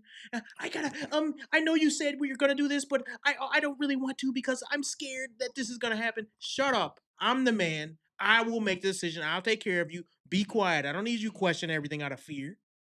Trust me. God put me here to take care of it. I'm not gonna sit over here and have you second guessing me every 2 seconds. And girls will do that second guessing stuff. And it really shows that they have a lack of respect for you because they don't respect the decision you made. Exactly. Now, I don't even mind you. And here's the thing that people are going to get from this, and they're going to take it the wrong way. One day I'll get big enough to be clipped out of context. They say things like, well, you should address your wife's concerns. And if your wife have worry and fears, you should address it. Absolutely. You're 100% right. If your wife's have worry and fears, like say I just got into a state where I was like, tomorrow we're going and we're moving to Mexico. Yes, my wife would be scared. She would be fearful. She would be like, what is going on? Are you having some type of manic episode? She should have concerns. But let's say that God had been leading me to do that. It would be wrong to have sprung it on her like that because I know she would have worries and concerns. If God had been leading me to do that for a while now, I should have been telling her the whole time, you know what? Can we pray about this? Because God has been putting this on my heart and I've been reading his word and I can't see anything against what I'm praying for. And I just want to bring this to your attention and you can pray for it as well because I think God is leading us to go this direction. And you don't just spring it on her like that. But there is sometimes where you do have to say, I remember times when my family was in danger. And I say, everybody get in the basement now. And it's not time. Well, what's going on? Oh my gosh, I'm so... Shut up and get in the basement. You don't need a woman who's going to constantly question you. There's a time and a place for it. And let's go. We can go to... Were you going to say something? No, I was just going to go to the next one here. Yeah, here we go. A continual dripping on a rainy day and a quarrelsome wife are alike. To restrain her is to restrain the wind or to grasp oil in one's right hand. I had a man that I knew back in the day. My wife gonna laugh when I say this. He would always say this when the preacher was preaching. He would say, "Word of God," and he would say it like that, like God with a GAWD, "Word of God." Wow. And he would say it when somebody said something that he agreed with. Sometimes it wasn't even the word of God. Somebody would say something like, "Hey man, these cheesy grits are really good." Word of God. Well, that was the word of God right there. Continuous. That was the Bible. Yeah. Says it's better to live. My fault. That was an earlier one. A continual dripping on a rainy day is like a quarrelsome wife or alike. To restrain her is to restrain the wind or to grasp oil in one's hand. Every man can relate to this. This is the woman you avoid. You avoid a complaining and ungrateful woman. All of feminism is steeped in this ungratefulness for what men have done to civilize society. Now they have this ungrateful spirit that says we are just as good as you, even though they don't build the roads, they don't do the power lines, they don't make any grids, they don't do any what is it called? Law enforcement, barely. They don't protect anybody. They don't protect the country when it comes to being a soldier or being a Marine. They don't do any traffic when it comes to like truck driving. They have no appreciation for what men have done to society. They have this ungrateful spirit. Any woman who has that, this what have you done for me lately? This idea of, yeah, but I don't really care because I'm still not happy. I know women who had such ungrateful attitudes, man. It would make you sick just to deal with them because you could give them the world on a platter and they would be like, oh, but what is that speck on it? Well, why is it? It's okay. An ungrateful woman, one who does not appreciate what her man does, that's disgusting to a man. She's always complaining, always nagging. No man want. Oh my gosh! Even me thinking about it, it irritates me. Like, have you ever, like, men? Have you ever had a situation where you just are tired, man? You work to the bone, and you like, dude, I come home, I just want to relax. I've been working all day.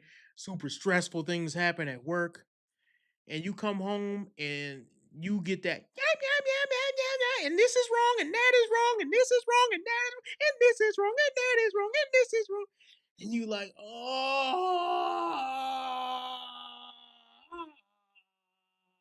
take me now, Lord. every man knows what that feels like. It's terrible because you like, dude, I just want to be appreciated for what I have done. And if you got to deal with that, every woman has a certain degree of that. Every woman, because I think that women have this thing where they have to share what's going on, and they don't even see it as complaining. With my wife, she does this a lot.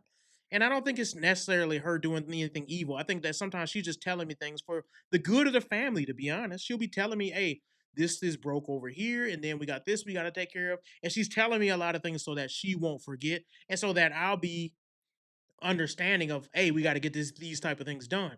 But there is a way to do that, women, where you're not nagging a man to death. If you irritate him and nothing he can do can ever solve anything, and then once he solved one problem, you just got 10 more problems. That's why I told you can ask my wife this. I'm gonna have her on the podcast eventually. I don't allow a honey-do list in my house. You don't get to have a honey-do list on my day off. And the reason why I don't allow it is you have about 2 or 3 things that you can ask me, and one might not get done. Because I'm not gonna be sitting there, I'm not a slave. So on my off days when I don't work hard all week, you don't get to write up a list of things for me to do. Here's the other thing. If there is things that need to be done and it's a list that need to be done, that's fine. If you're going to do it with respect and it's not a just, oh, I just don't like that you have free time and you're relaxing, so I have a list of things to do like you're a slave. If you got a list of things that actually get done, don't be mad when I provide you with a list either. If I say, oh, well, okay, you got a list for me, here's my list for you. Oh, if that's a problem, then don't do it to him. And you say, well, he's not taking care of his stuff and I'm taking care of my. I don't think so. I think a man can come up with a list for his wife as well. We just don't do it because a lot of men have gotten weak and we don't want to stand in our square because we don't want to hurt our wife feelings. I think more men, oh, you got a honey-do list for me? Here's 10 things I need you to do for me.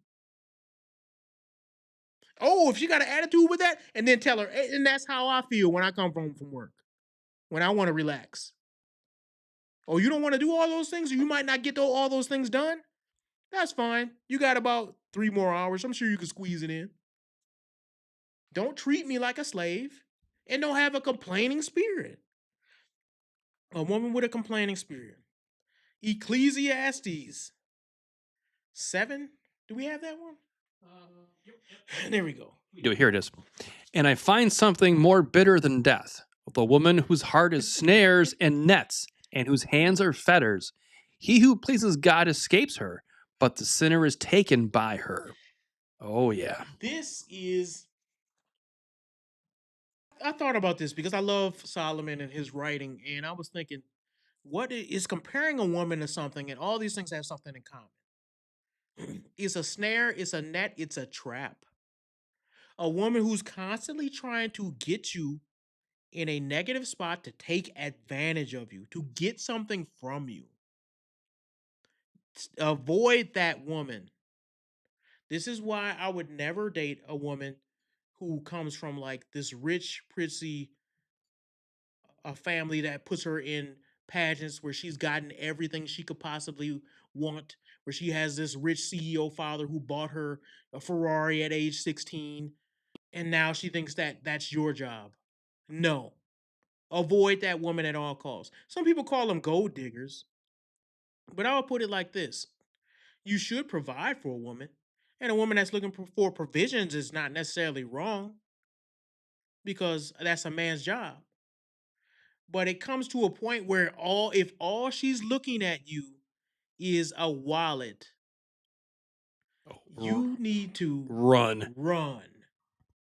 If all she sees the value in you, I've heard several, especially in the black circles, I had to say it. I've heard several women say, if he ain't providing for me, if he ain't paying these bills, what good is he? As if men don't provide stability, protection, don't help you raise your children, bring them boundaries, bring them direction, bring them guidance, bring them discipline, bring them structure. None of these things matter. That's why you can't find a man and your baby daddy is still out there. That's why your baby daddy is out there at the club and you can't find a good man. Where have all the good men went? They ran away from you. That's why you can't find one. Because what good is a man if he ain't paying my bills? Those type of women who always trying to get something from you, that's not a good woman. Let's go to the next one because I know we're taking a while on this. So we're going to go back to Proverbs here. Yep. Like a gold ring in a pig's snout is a beautiful woman without discretion. So beauty without wisdom or self-control is shown to be both incongruent and dangerous. Absolutely. No discretion. No discretion. At all. No. So when a woman has no discretion, when she, and I wrote these down, she doesn't make sound judgments, making choices that are sensible and not impulsive. She has self-control, restraining oneself from speaking or acting inappropriately. She ain't twerking on top of cars. She ain't doing sexual dances in the middle of public for everybody to see. She has modesty and humility, avoiding attention seeking or reckless behavior. She not dressing so that everybody can say, ooh, she's so sexy. Awareness of consequences. Oh, we can stop right there. She has awareness that, oh my gosh, I didn't know OnlyFans would ruin my life. You big dummy. What'd you think was going to happen? You have awareness of consequences because you have discretion. Oh my gosh, I didn't know I couldn't wear this mini skirt and walk down the street and that men are catcalling me. They shouldn't do that. You don't have discretion. Oh my gosh, I wore this thing with my thong sticking out at the gym while I was doing squats and men were looking at me. You don't have discretion or modesty. Yes, men should not do that. Here's the problem. Don't give them the leeway to do it. And they call that victim blaming. It's called discretion. The Bible calls it discretion. Yes. You're victim blaming because men were oogling her and they said that she was wearing dresses that are inappropriate. That still doesn't give them the right to look at her as a sexual piece of meat. You don't have discretion. We can deal with the men, but when we're dealing with you, you need discretion. I don't want to hear that talk about, oh, she don't deserve this, she don't deserve that. Stop telling me what you don't deserve. Start telling me what you're doing to fix the problem. Last one. And this one is my favorite. We're back to Proverbs. My favorite book. This is the way of an adulteress. She eats and wipes her mouth and says, I have done no wrong. That is perfect. You know why? There's a joke going around saying 100 women versus accountability. And the reason why that joke came about is because it was, remember they were saying, how would 100 men do against a gorilla? Right, yes. And so the joke, and women were making this joke saying, all of them would die. And then a man came out and said 100 women versus accountability. And they were silent. Yeah. Crickets then. Here's a problem in the modern women with feminism and what's going on now. This verse says that the woman will wipe her mouth. This is like after she has done something evil. She's the way of an adulteress. She is an adulterer. She's breaking up marriages. She eats and wipes her mouth and says, I have done nothing wrong. These women on OnlyFans, these women who came from working on a pole, these women prostitutes, these women who sell their sexual pictures, I don't know why I just can't find a good man anymore. You're a bad person. And it shouldn't be hard for me to say that. The Bible says you're a bad person. The Bible says all of us were dead in our sin. So it shouldn't be that hard for you to say you were a bad person. If you repented from that, you repented from that. But admit you were a bad person. You tried to take advantage of men using your sexuality, and especially lonely men who will pay you more money, and you were a bad person. So I just hate when people, especially these women nowadays, who go out of their way to act innocent. I didn't know. I just didn't know. Yes, you did. You did know. I see women who, like, they'll go out in a fishnet bodysuit and then, like, a man will, like, whistle at them and they be like, what are you whistling at? You know why you wore that outfit. Exactly. You wore it for attention. You got that attention. And some of that attention is not going to be a good attention of men saying you're beautiful. Some men is going to be like, oh man, I want to do this and do that to you straight to your face. And they're going to say it like that. Oh my gosh, how can you say something? Why did you wear something that opens that conversation up? Yes, they shouldn't say it. Yes, you shouldn't wear it. A bad woman and a woman that you need to stay away from, above all, is a woman who accepts no accountability. You could even argue that a woman who repents from sex work and all that prostitution stuff, she can still find a man, maybe a man who repented from sex work or whatever, or somebody equally yoked with him. But a woman who has no accountability, that's something you need to repent from and you need to run from as a man. Absolutely a no-no. That's my list of 10 women that you need to stay away from. 10 types of women. Let's see, what segment you want to do next? I know we get kind of late. Let's see. But we can keep going. We can keep going. Yeah, cool. I would say we could move. You want to do relooting the game? Yeah, here we go. Yeah. Yeah, here we go. Yeah. So should we go with that trailer first? You want to go with? Yeah. You know what? Let me. I want to speak on this. Okay, set it up for us. Let's see. I thought I had. Hold on 1 second. I must have put it in the wrong section.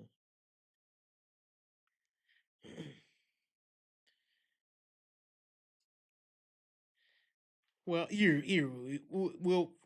we can show the trailer. We'll show the trailer. Okay. While I find this thing. Here we go. Treaties were signed, promises made and broken. Is it stealing to take back what was stolen? Stolen? Who's stealing them? Us.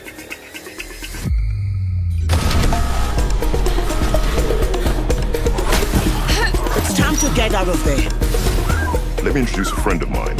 Smart, agile, and will let you look into places with the tightest security.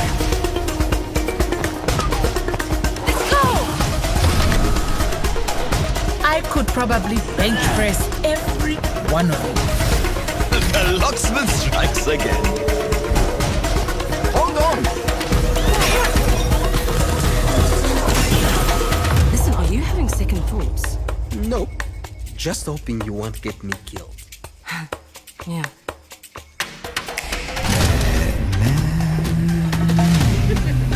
I know what you and your little crew are doing. Nobody threatens my family or my friends and gets away with it. So we are going to do whatever it takes to take back Africa's belongings, and we're going to do it together.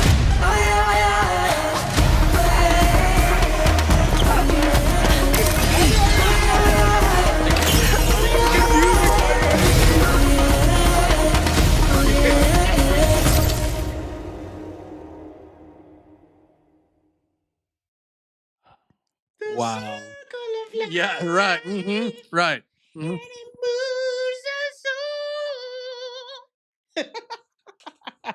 Yeah.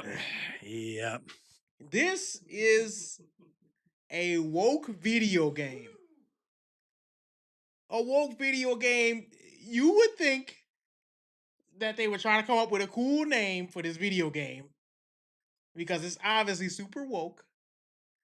The premise of it is that African people are stealing back stuff from white people's museums that were ancient artifacts from black culture, and they chose to call it Relooted. Yeah. Yeah. The name is just. Oh, you got to be kidding me. You finna play this, Mr. Producer? Yeah. We'll play I ain't buying it. I might have to like steal it or something. Maybe I'll reloot the game. Yeah.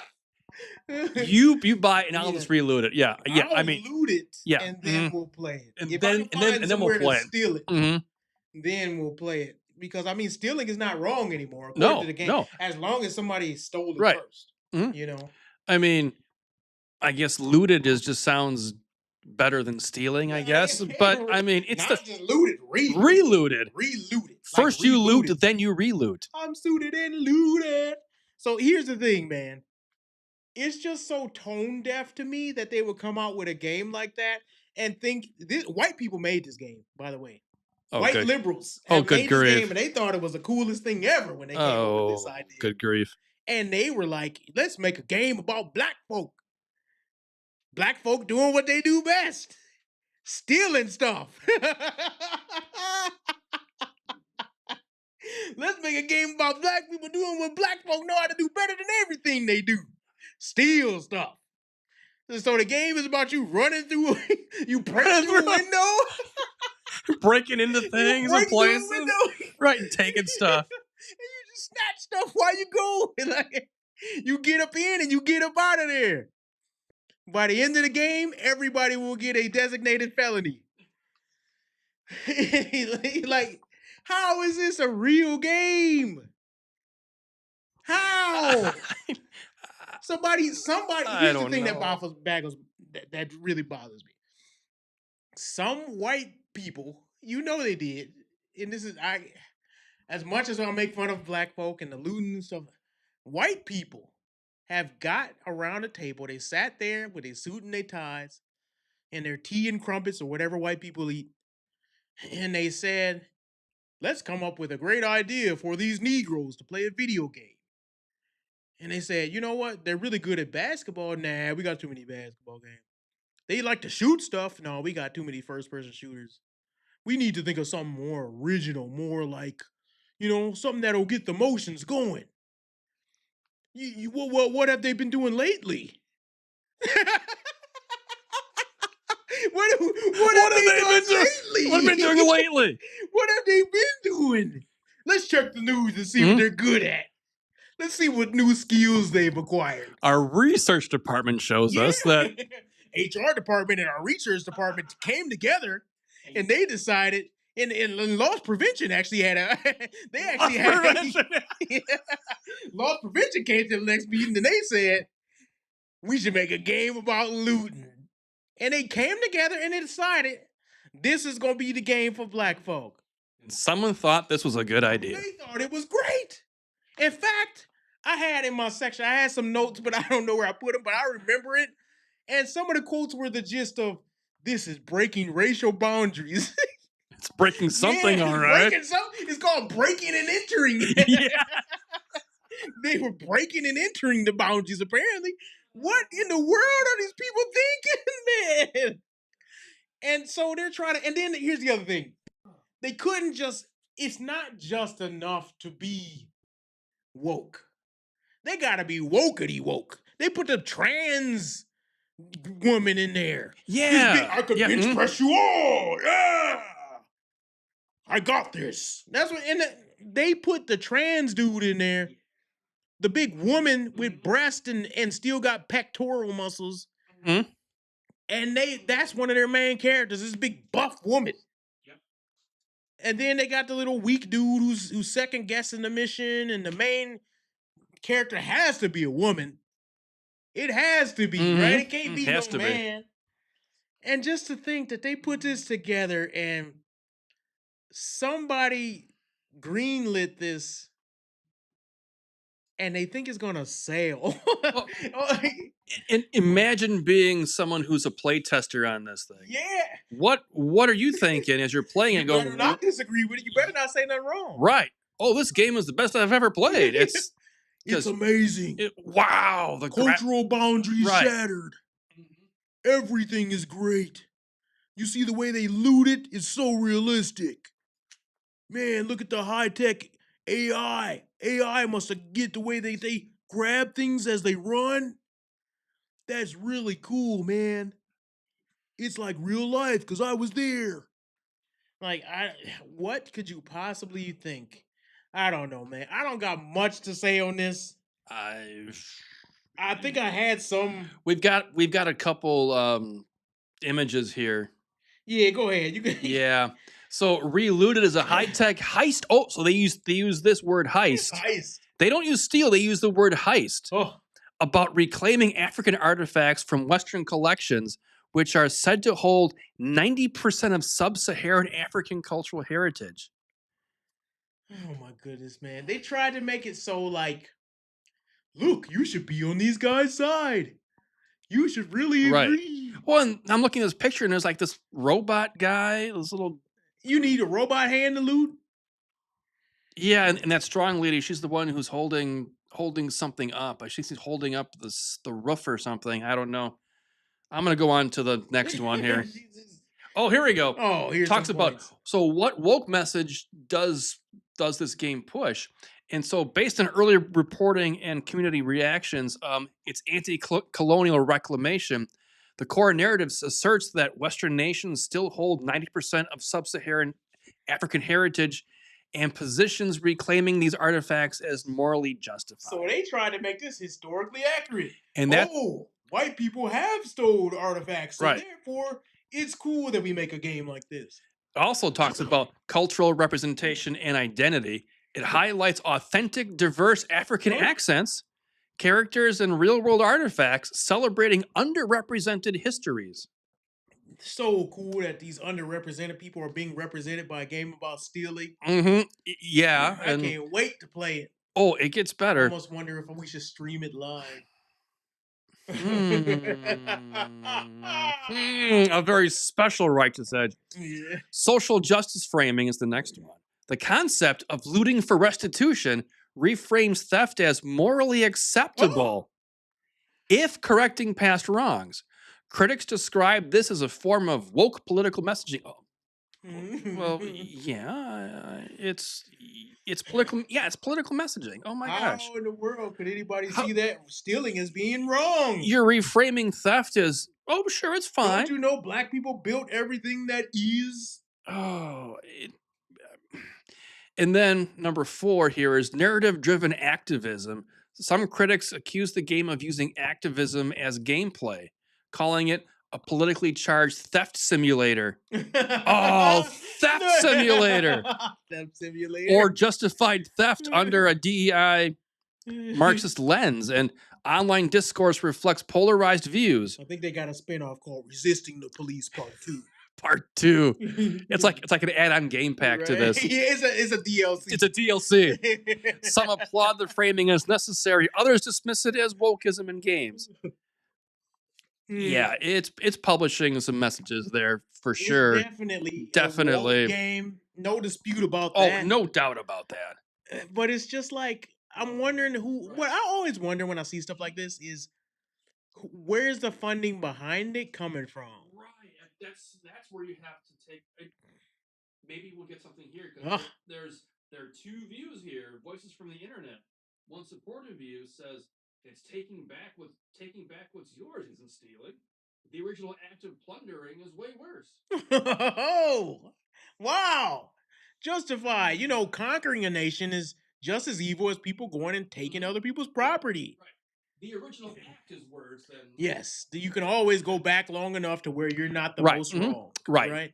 But then a more recent take is it's the wokest, most racist stealing simulator ever. Now, I'm not really up on my stealing simulation, so if it's that bad, I mean, there is games like there's a game called Thief. Okay. Where it's all about like sneaking around and stealing stuff. I played that. But it's not like this. Like it's not like politically charged. No. It's where like the game is called Thief. It gives a connotation of he's a thief. Right. This game is trying to make it like some morally righteous thing to do. Right.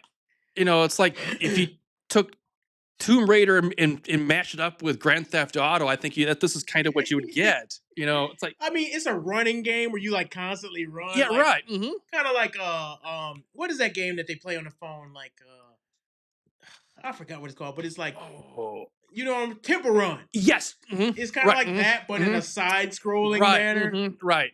But I never have liked those type of games, but it's even worse when you add the politically charged nonsense to it. Yeah, you didn't need to put that in there, but I guess they thought they had to. I don't know. They won brownie points, but they liberal friends. That's probably it. And that's probably why the game was greenlit and made. Yeah, because you're going to get all types of funding from these liberal pups that's going to be like, wow, you're going to put a game with me. a black trans woman in it. Here's $1 million. I think that's what they do. Yeah. In Hollywood, they're doing the same thing. Right. Totally. But yeah, so I don't know if we had any other points on there. Did we have some? No, that's all that we had for the looting simulator. I wonder if it would play better if you had like a VR headset on or something. I I don't bet know. you can actually only unlock certain things if your PC is stolen. Oh yes, yes. Like you get certain buffs in the game. Yeah. If you actually illegally download it. Oh yeah. If you get it as like a torrent or something, you know, You've unlocked the secret code. You finally beat the game. That's great. So, anyways, we can go to the next one, and we'll do the whatever podcast one. Yeah, the whatever podcast. Yeah, here. Plenty material. Yep. Oh, yeah. There's a lot on this. We could be here for a few hours. Just on this one. We'll be quick, but okay. It's just yeah. It's there's a lot to work with here. It's so gross that I had to cover it. You ever seen like a train wreck and you can't look away? That's what this is. So I don't know. You can just play the first video, then we'll talk about it. I don't Here know. we go. Yep. Yeah, go ahead. Well, here we I'm go. sad already. Only on the righteous edge. Only here. So when did you start getting involved in S work? Me? Yeah. Escorting? S work, sex work. Oh, I was like, I don't do that. For me, 4 years ago. And was this like a prolonged conversation? Like, did you bring this to your husband? Oh, yeah. He kind of, and was he on board initially, or did he have he had his reservations. He definitely had his reservations, and we had good conversations about it. And with those conversations, we made a decision that this was something I was going to do. He kind of knew, though, for some reason, he told me like 10 years ago, he knew some way, somehow, I would end up in the corn industry. May I ask, what was his initial when you brought this to him? Was it a no? How did he know that? What? Was it a no? What? Was it a no? Oh, no. He never said no. But what was his initial reaction at the beginning? Like, what? Like, what are you talking about? He kind of knew, like, I'd been messing around with social media. I was doing, TikToks, Instagrams, Facebook. So I was just like, hey, I'm thinking about taking this to a different direction. Plus, he had already knew that people in our lives had been asking me, like, hey, what do you think about doing this? I think you'd be really great at this. So I had other people in my life. Wait, other people in your life? What do you mean? Other friends that were saying, hey, have you ever thought about doing OnlyFans before? Were they doing OnlyFans or just... No. I had one girl one night. Right, yeah, it's not... That ain't regular conversation. No, it's not. Yeah, we'll stop this. So, just before we go to the next one. This is not to just make fun of this woman. It's inclusive. We're making fun of her husband. Because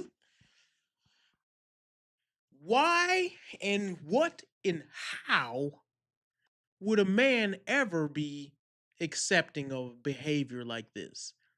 Could a man with self-respect ever accept behavior like this? Why in the world? Right. Let me give you all a secret, just a little bit more context here. She's not on the panel alone. Her daughter's there. Her daughter is sitting about 2 girls away from her. They look somewhat similar, so you'll be able to spot her. And she and her daughter have little to no respect for the husband/father. And it's very, very sad. I talked about this a week ago, where I talked about how a man must demand respect.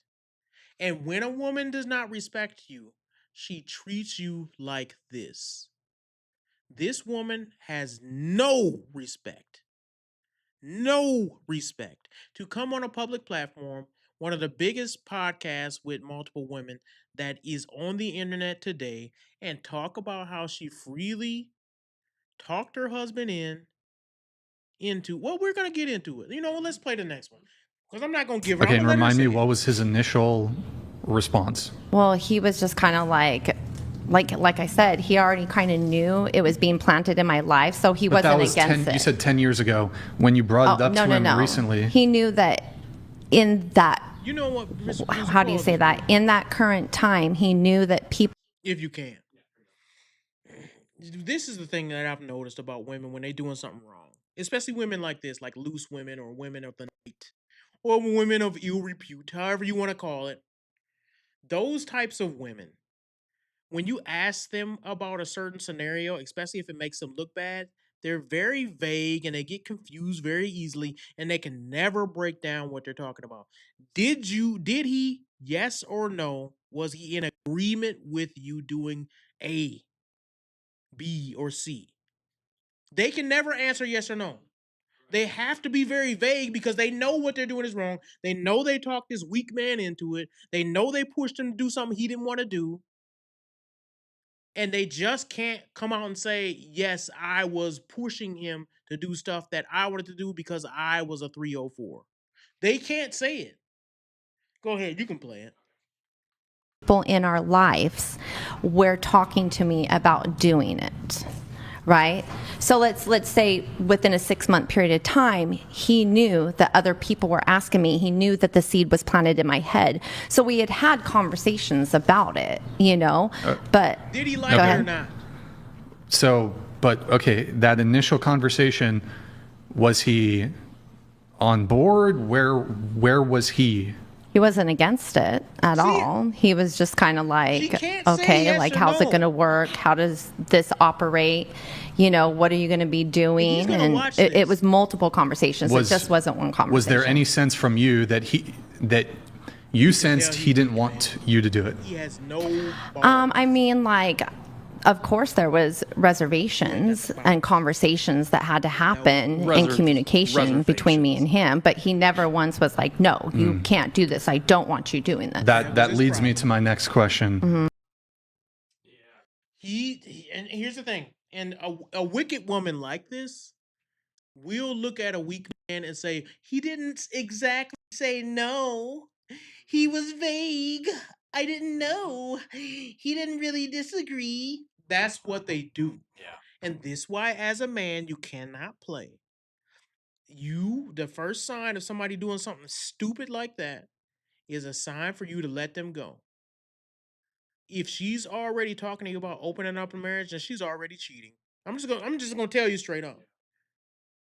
And then you have grounds to be like, you playing around with this, open up the no, you can go ahead and get the I was going to say something crazy. You can go ahead and get the blank on. Right. Like, nah, man. I don't know.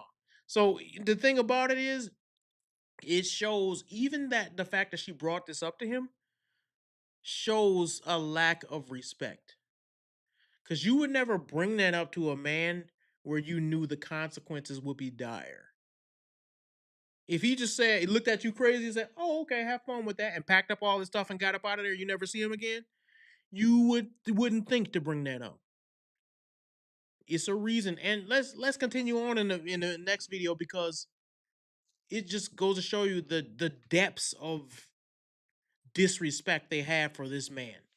Her husband. Had he said, either initially or in one of these follow-up conversations, I don't want you to do this, and that was his final position on it, how would that have gone?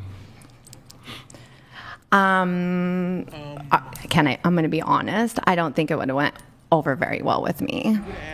Yeah, I was going to do it. But expand on that. Oh, you you were going to do it. But I was being respectful. I was having conversations with him and talking. How many conversations did you have with him? Oh, we'd been conversating, like I said, 3 months before I even opened my OnlyFans. Where you open your legs. So this is disgusting to me, because it's like the audacity you have to come on a show like this, talk about your man in this regard, and then say, if he would have said no, that you can't pimp yourself out, that you would have left him. So he basically, you gave him an ultimatum. Basically, you came to him and said, Straight up.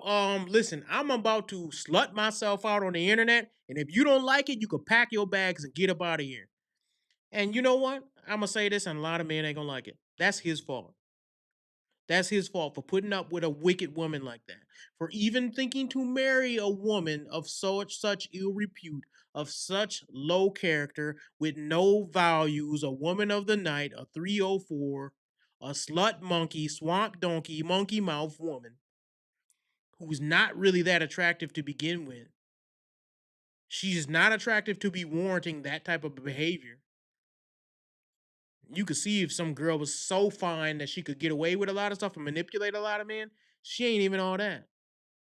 So for her husband to be allowing that, it says, and it speaks to how weak his character is. It speaks to how soft he is. When you meet a man and he's allowed this type of stuff, have no doubt that he has little self-respect, and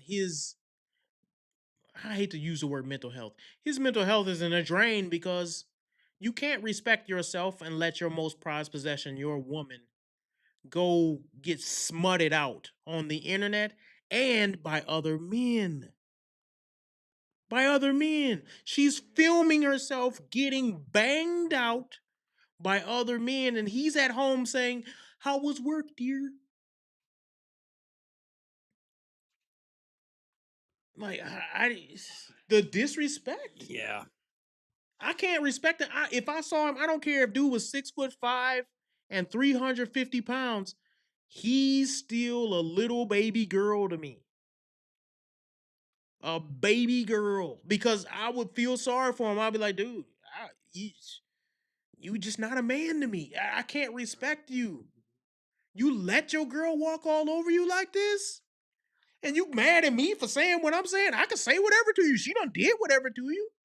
If I come smack you in the face, you can't say nothing because she over here doing all types of stuff with her face.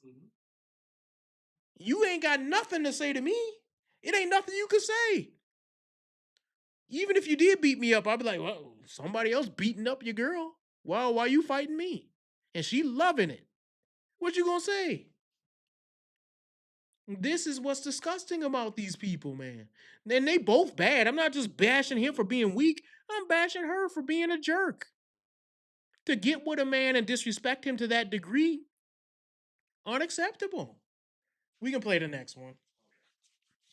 Ask, you do boy girl content, right? I do boy girl Do you content. do boy girl content with him? We do. We have some videos, but priority, not him. So wait, hold on. You do content with other men? I do. Wait. And independent. You've been married for 24 years? Correct. Have you been monogamous throughout the course of your 24-year marriage? Oh, no. Him and I have had multiple threesomes and other partners. Sorry, daughter. But so at the beginning, was it monogamous? I'd probably say the first maybe 10 years. The first 10 years. Okay, whose idea was it to open up the relationship? That would be me. Okay. And I was the instigator with that one. Were there, now just not accusing you of anything, but was there any infidelity prior to your desire to open up the relationship? Honestly, yes. Okay. Yes. And he's aware of it. On your part or on his part? On my part. What? He's aware of it and allowed it. This is what I said when I said masculine frame is so important. He has no self-respect. He's aware of his wife's. It'd be different if he wasn't aware. If you are a man, right, and you are not aware that your wife was messing around and you find out 10 years later or some crap like that, that's a whole different type of situation, right? Even then, I would be completely like, yeah, you still got to go. But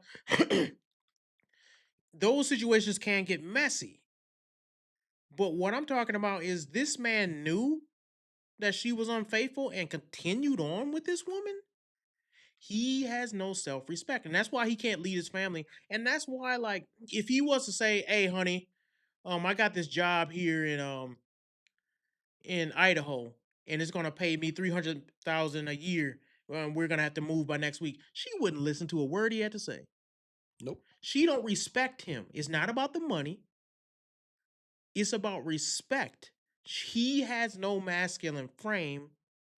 And because of that, she not only can she walk all over, every time she does something with another dude, every time she breaks one of his boundaries that she knows that he doesn't like, she loses more and more respect for him. She could literally walk up to him, spit in his face, and he would probably be like, "Thank you. I was hot." He has no spine. And men like this don't deserve respect either. I think they kind of I ain't gonna go into what yeah. But in next part of the video. And I think this is the last one I think. Because they had a pretty rough relationship growing up, like in general. So it was like if he wanted to stay like that was his choice. You know what I mean? Like because he obviously wasn't doing the things that he needed to be doing as a man. And wait, just to clarify, that's your biological father, right? Yes, this is my father. Right, but this is kind of almost flagrant, right? Like your daughter's there, and she just kind of runs her old man down, and I'm not running him down. I'm just you're kind of running him down. How? I'm just saying that at the end of the day, like there's other things that my mom was gonna do, like modeling and stuff like that, and my dad, because of his being jealous and stuff like that, caused us to not be able to have a different life that we were supposed to have. Where did she get that messaging from? Where did she get it from? She said, my mom wanted to do modeling, but because of my dad's jealousy, we didn't have the stuff we were supposed to have. Where did that messaging come from? Who packaged that up and gave her that message? I wonder. I think it might have been someone sitting at the table with her. I wonder. It wasn't the boogeyman. No. And here's the thing. When you lose respect and masculine frame in your household, expect that woman not to just ruin you, but to also ruin your children and turn them against you. She has no respect for you, so why should she teach the kids to have respect for you? Exactly. You think she's gonna go out of her way and be like, yo, even though I treated your father like this, and even though I cheated on him, and even though I don't respect him, even though I call him names in front of you, you should respect him now. No! Her daughter is following the suit, following the same. Her daughter's in OnlyFans. She's in OnlyFans. He has a whore wife, and now he has a whore little daughter. And they both follow in the same line and will have the same result. And it's just sad to see, man. Like, I would say I would want to talk to this dude, but ain't no talking. I can't talk him out of this. No. I can't talk him out of it. He need, like, to be born again, for one. He need to know Jesus Christ. Second of all, he need to stop being such a punk. You can't live life as a punk. No, you can't. All day. People just punking you here, punking you there, taking your stuff, taking your wife. A dude can message you right now and be like, hey, by the way, your wife was really great in the sack last night. And you just take it? Yeah. I can't live like that, dude. I'd rather be dead. Exactly. I would rather be dead than have all these dudes walking around saying, yeah, and if you want to see me and your wife and how we got down last night, buy your wife's OnlyFans. I can't live like that. People, and here's the other thing.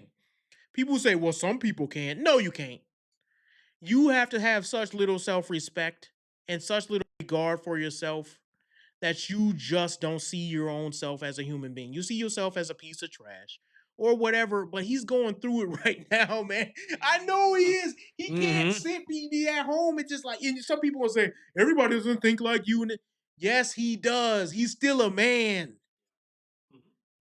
He's still a man who's attracted to women. He can be perverted and messed up, but even in your messed up ways, along the lines you like, something about this ain't right. Something about it ain't right. You got to speak to yourself internally and be like, man, how did I let this get so far? You cannot. I don't care what you're into. Seeing your daughter, maybe your wife, and you just like, well, she's a whore. And she does what she wants to do, and I mess around on the side, she messes around on the side. But your daughter, But your daughter? Your daughter? You cool with that? You can be a lot of things. Even with me, with my children, right? There's things I went through, and I had a really good upbringing by a pastor father, and my mother is also a really good godly woman. There's things that I went through that I would never want my kids to go through. And look at this man. He can just watch this show where his daughter is openly disrespecting him and on OnlyFans, and his wife is on OnlyFans, and he's just fine. Can somebody convince me that's not how men think? Something's wrong with him, and somebody needs to watch and make sure this man is okay. You gonna say something, Mr. No, Producer? I was like, yeah, check on this guy quick. I mean, someone should, please just check to see, just check on the guy, please, Don't please. leave any weapons around him. No, I mean, Don't leave any long rope around him. Mhm. Don't let him go anywhere beyond the second floor of any house. Right. He's in danger. Y'all don't understand. Like, this man, he ain't gonna make it. And y'all over here laughing. I'm being serious. He is not gonna make it. I would say this. As a Christian man, what do you learn from something like this? The Bible, this is why the Bible commands you. I don't care what people say about the patriarchy and equal relationships. That stuff is crap. Lead your household. You have no choice. Joshua 24:15. And I know we don't got it, but I'll read it. If there's my fault. It says, choose you this day whom you will serve. As for me and my house, we will serve the Lord. It's not an option. You don't get Joshua said what we will do. He didn't say I'm gonna ask my wife. He didn't say, well, my daughter, she's really been wanting to start an OnlyFans, so me and the other people will serve the Lord. Me and my house will serve the Lord. I don't know why you people think that this is an option. In Colossians 3:18, it talks about wives submitting to your husband. 1 Timothy 3:4-5. It talks about what a church leader and how he has to be able to lead his own home with dignity and respect. And that if a church leader can't lead his own household, he can't even be involved in church leadership. If he has a wife or a daughter or a son that disrespects him, he cannot be leading church. It's a reason for that. How you going to lead a flock that God gave you, and you can't even lead a family that you chose to make? You have no business being leading the house of the Lord when your family is cussing you out, when they don't respect you. That's a disgusting man. Nobody respects a man like that. That's all I was going to say on that, but that's disgusting. I know we've been going for a long time. You want to do one more? Sure, why not? Yeah, let's watch. Yeah, we having fun. Yeah, why not? Let's look at the last one, which is conflate. Yep, here we go. I got it. All I don't right. even think. Do we have a video on it? We don't. Oh, we've got yeah. At the very end, we'll show that. Yep. Okay, so there was this article I saw, and I saw something. I don't even remember what it was, but it was somebody doing this. This happens so much in left-wing circles. They do this all the time. And I seen one too many times this week where somebody had conflated the black person struggle to the LGBTQ struggle, the gay struggle, the lesbian struggle, the trans struggle. And it disgusted me, man. I was like, can y'all stop comparing the pigmentation of my skin to somebody's perverse sexual desires? I did not choose to be black. You want to know a secret? You can choose not to stick your dingling in another man's bum bum. Every day you can make that choice. You don't wake up with it in there already, stuck in between the cheeks. That's not something that's taken away from you. As a grown man, you make that decision. Even if you have homosexual desires, you can choose not to act on them. I cannot choose to be white. And that's part of the problem with the liberals. They act as if they put these two things. One is a beautiful thing designed by God. Different people groups are designed by God. God made all men. He created them all equal. He's not a respecter of persons. A black man, an Asian man, a Hispanic man, a white man, a Jewish man, which is white. All these groups of people,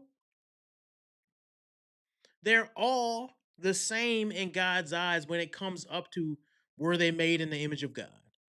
All of us came from Adam. Every one of us. So when people say all this, I remember one dude tried to argue with me on the episode I did with my brother. And he tried to say, well, just like you have a problem with saying homosexuality is a sin, people have thought being black was a sin. I said, I don't care what people think. I care what the Bible says. Well, Christians have said throughout history that being black is wrong. Show me where it is in the Bible. Well, I can't do that. Well, then shut up talking to me then. I don't want to hear what you have to say about what some Christians did and some Christians didn't do. The name Christian is from Jesus Christ. What did he say? So we get into this, and you kind of get this understanding that liberals use this as a argument, a tactic to make their arguments more strong. We need to stand together. So look at this. No, that's not it. Here's the title of one of the arguments. So you can pull that title up or one of these papers that it was. I've got two of them here. One is on me. What is it called? A minute glue glock glock. Oh, I just have these numbers on mine. I don't have anything. Oh, okay. Yeah. And which one? Oh, okay. So this one, you could pull up the first one, whatever one's is first. I'll show you. Okay. Let's go with this one. Is that too small for you to read? Yeah. Yeah. When I took this one out, I was like, oh, that's too, yeah. It's a little challenging. You know what? You can make it full screen if you want for a little bit, and then just read some of it. We'll make it full screen a little bit. Yeah. So, on your logos, gay rights, African American rights. A common struggle for social justice. This is from a publication from July of 2015. Doctors said, "Oh, that's something different here." I'm gonna. That's they an ad. They threw an ad in there. Oh no. Okay. So the discernible opposition to lesbian and gay rights that exists among a substantial number of African American people is, in my view, unfortunate, misguided, and counterproductive to the pursuit of social justice that all progressive people seek. It is unfortunate because gays and black people can be strategic allies that share a common history of being treated as worse than second-class citizens, misguided because it plays into the hands of our common enemies on the right who resist any sort of divergence from the status quo and who benefit from our infighting, and counterproductive. Yeah, let's stop right there. Yeah. This It's a lot there. It's my fault. And I know it's a lot to read, and we'll skip to the next one right after this because that gives the gist of it. Okay. And the gist of it is this. The person who's writing the article making the argument that the black community and the LGBTQ community should not be at odds with each other because we're fighting the same fight. That's essentially what they're saying. And I hate that argument because it's such a disgusting thing to say. To say that somebody's perversion is the same as my skin color and that we should be on the same playing field and we should march together for the same cause as if it comes from the same spirit is disgusting. It's not even, it's kind of akin to the racism of low expectations a little bit, but it's more like the parallels of degeneracy. They trying to make being African American parallel. It's like they're trying to piggyback, trying to say, hey. That's exactly what it is. Yeah. It's exactly what it is because, and you see this all the time, liberals will get their picket signs and they'll march for their little causes. And some of them, like with the Black Lives Matter, when you see them marching, and they did this, where I live, they did the same thing. And then you'll see Don't kill black people. And then you'll see a sign that says Black Trans Lives Matter. Where did that come from? Right. What are you doing here? How did you piggyback your way, your little confused blue-haired self, onto this cause? Who let you in here? You don't even... The black community is not even down with that stuff. To think that you just gonna jump on the back of our cause? And here's the thing, I don't even agree with Black Lives Matter. I think they're a bunch of idiots as well. They scam you out of a bunch of money. Ha ha, you ain't getting your money back. They scam you out of a bunch of money. And the trans people just try to jump on the back of that too. The gays did too. I'm gay and I'm also for black. We don't care what you are. Get your little sweet self out of here. Nobody got us anything to, we don't want to hear from you. And then you got some butch lesbian with a cut that a 5-year-old would have, thinking that they gonna stand up for something. You are not. You ain't doing nothing. Trying to throw your little calls in the bucket too and mix it all around so we can't tell the difference. You ain't doing nothing. So if you want to go to the next part of the article. Yeah, sure. Where did I put it? There we go. There we go. So there's the conclusion here. This is just a gist of the article because the whole article is BS. And Right. So it says, it saddens me that many in the African American community resist the analogy between their movement and the gay rights movement and feel somehow that acknowledging this belittles the struggle of the civil rights movement. Such feelings, while perhaps heartfelt, are misplaced. The two movements are very much intertwined. They are also a part of a larger human struggle that all of us, gay or straight, black or white, Jew or Gentile, need to appreciate. If we do, right, why?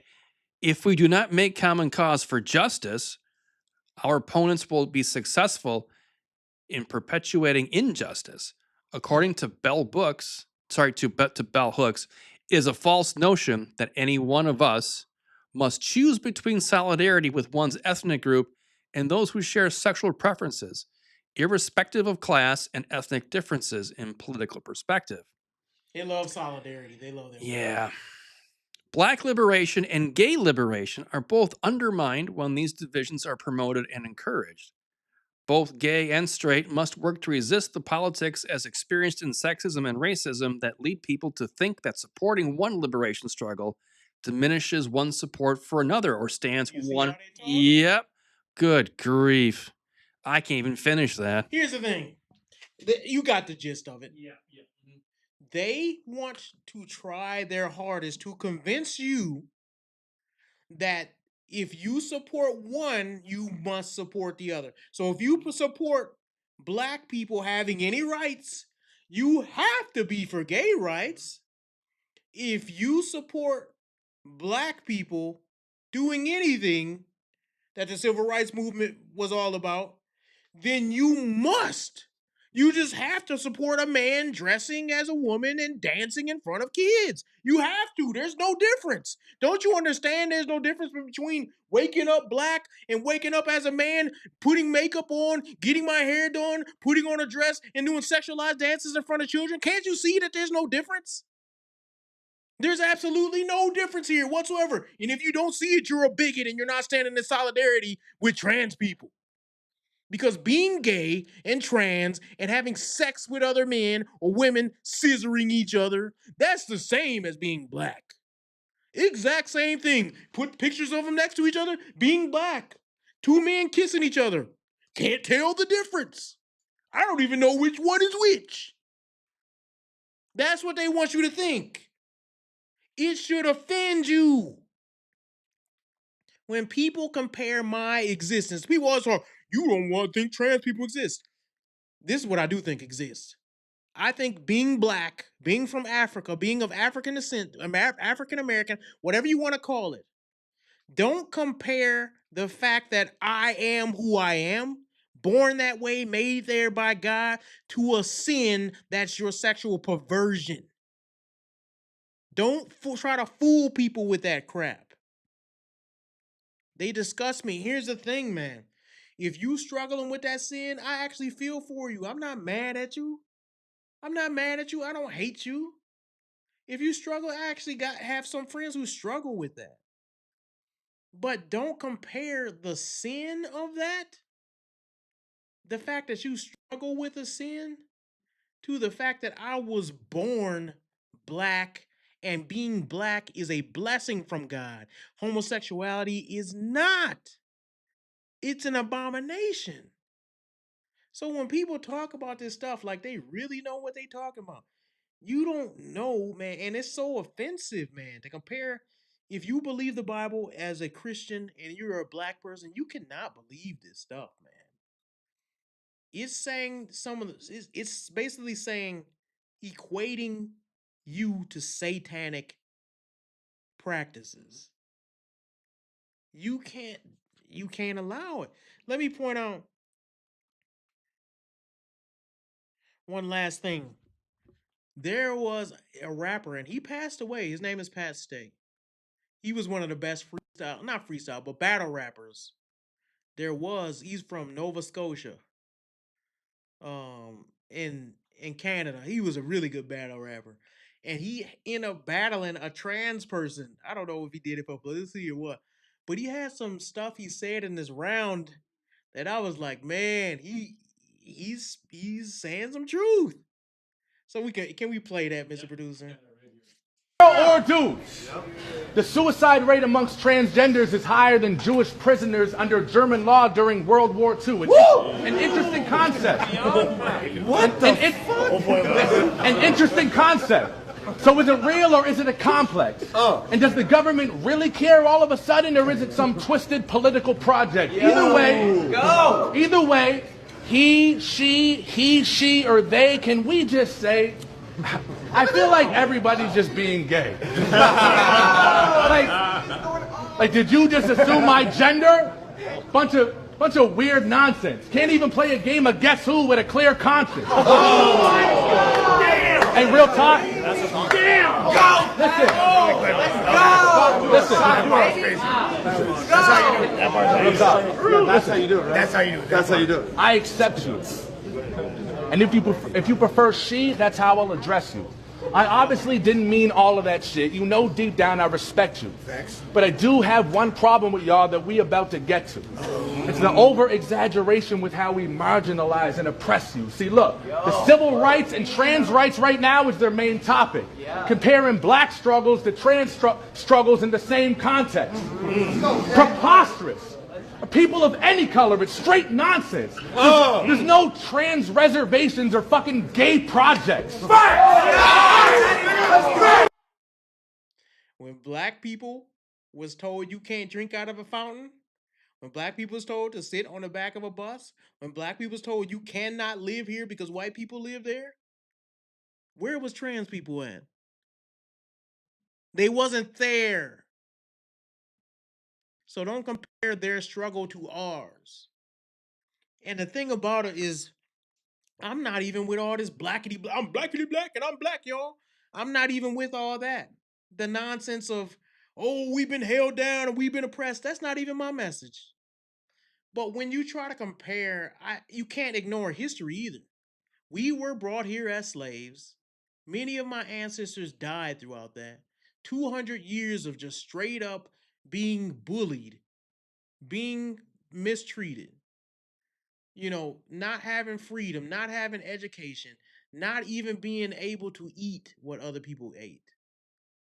And you compare that to a man not being able to stick his ding-a-ling in somebody's butt cheeks? That's not the same. And to degrade what blacks have been through to that level of perversion is almost fighting words for me. To say your ancestors, it's the same as us when we march naked in the streets. No, it wasn't. My grandfather was in some of these marches. My grandfather had the water hose turned on him and the dog's leash let go on them. My mother was one of the first women to go to her black high school. And they had to get protection when they got off the bus to go to the school. She tell me that story all the time.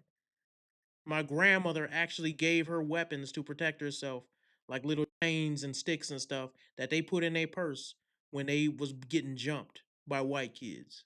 I'm not, and I don't hold no resentment on white people because the white people that did that are dead.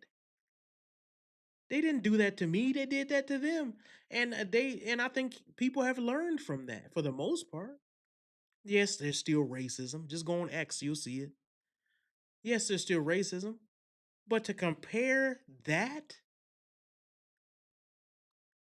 to people dancing and reading sexualized books in high school, you got to get out of my face. you got to get out of my face with that. You got to get out. You got to go. And that's the last thing that we'll talk about today. Let me close. Mr. Producer, did you have anything you want to say on that topic? No. Wow. I'm just all I'm going to say is wow. That's all I got. So we did a bunch of long segments today. We're going to be breaking them down and put them in the smaller segments. We've been doing a lot of shorts. We've been doing a lot of things that trying to get people more engaged. We really appreciate all your support. Like, subscribe, share. If you like what we're saying and you feel that somebody else needs to hear it, we are trying to be a strong voice for men to be able to come to and say, listen, I agree with this. Maybe I can't articulate it like Jack says it, but I can share a video. You can share a video, right? So I would love to see, people comment, like, subscribe, share, so that we can continue to grow. And we've been growing. I'm very appreciative for the people who have Yeah, been. very, very much so. Yeah, Yes, so yes. I can't sit up here and complain. With that, I'll say we will close the show, and I'll see you guys next week for another one. If you got any topics, you can always send it to us. Well, after that, peace out, guys.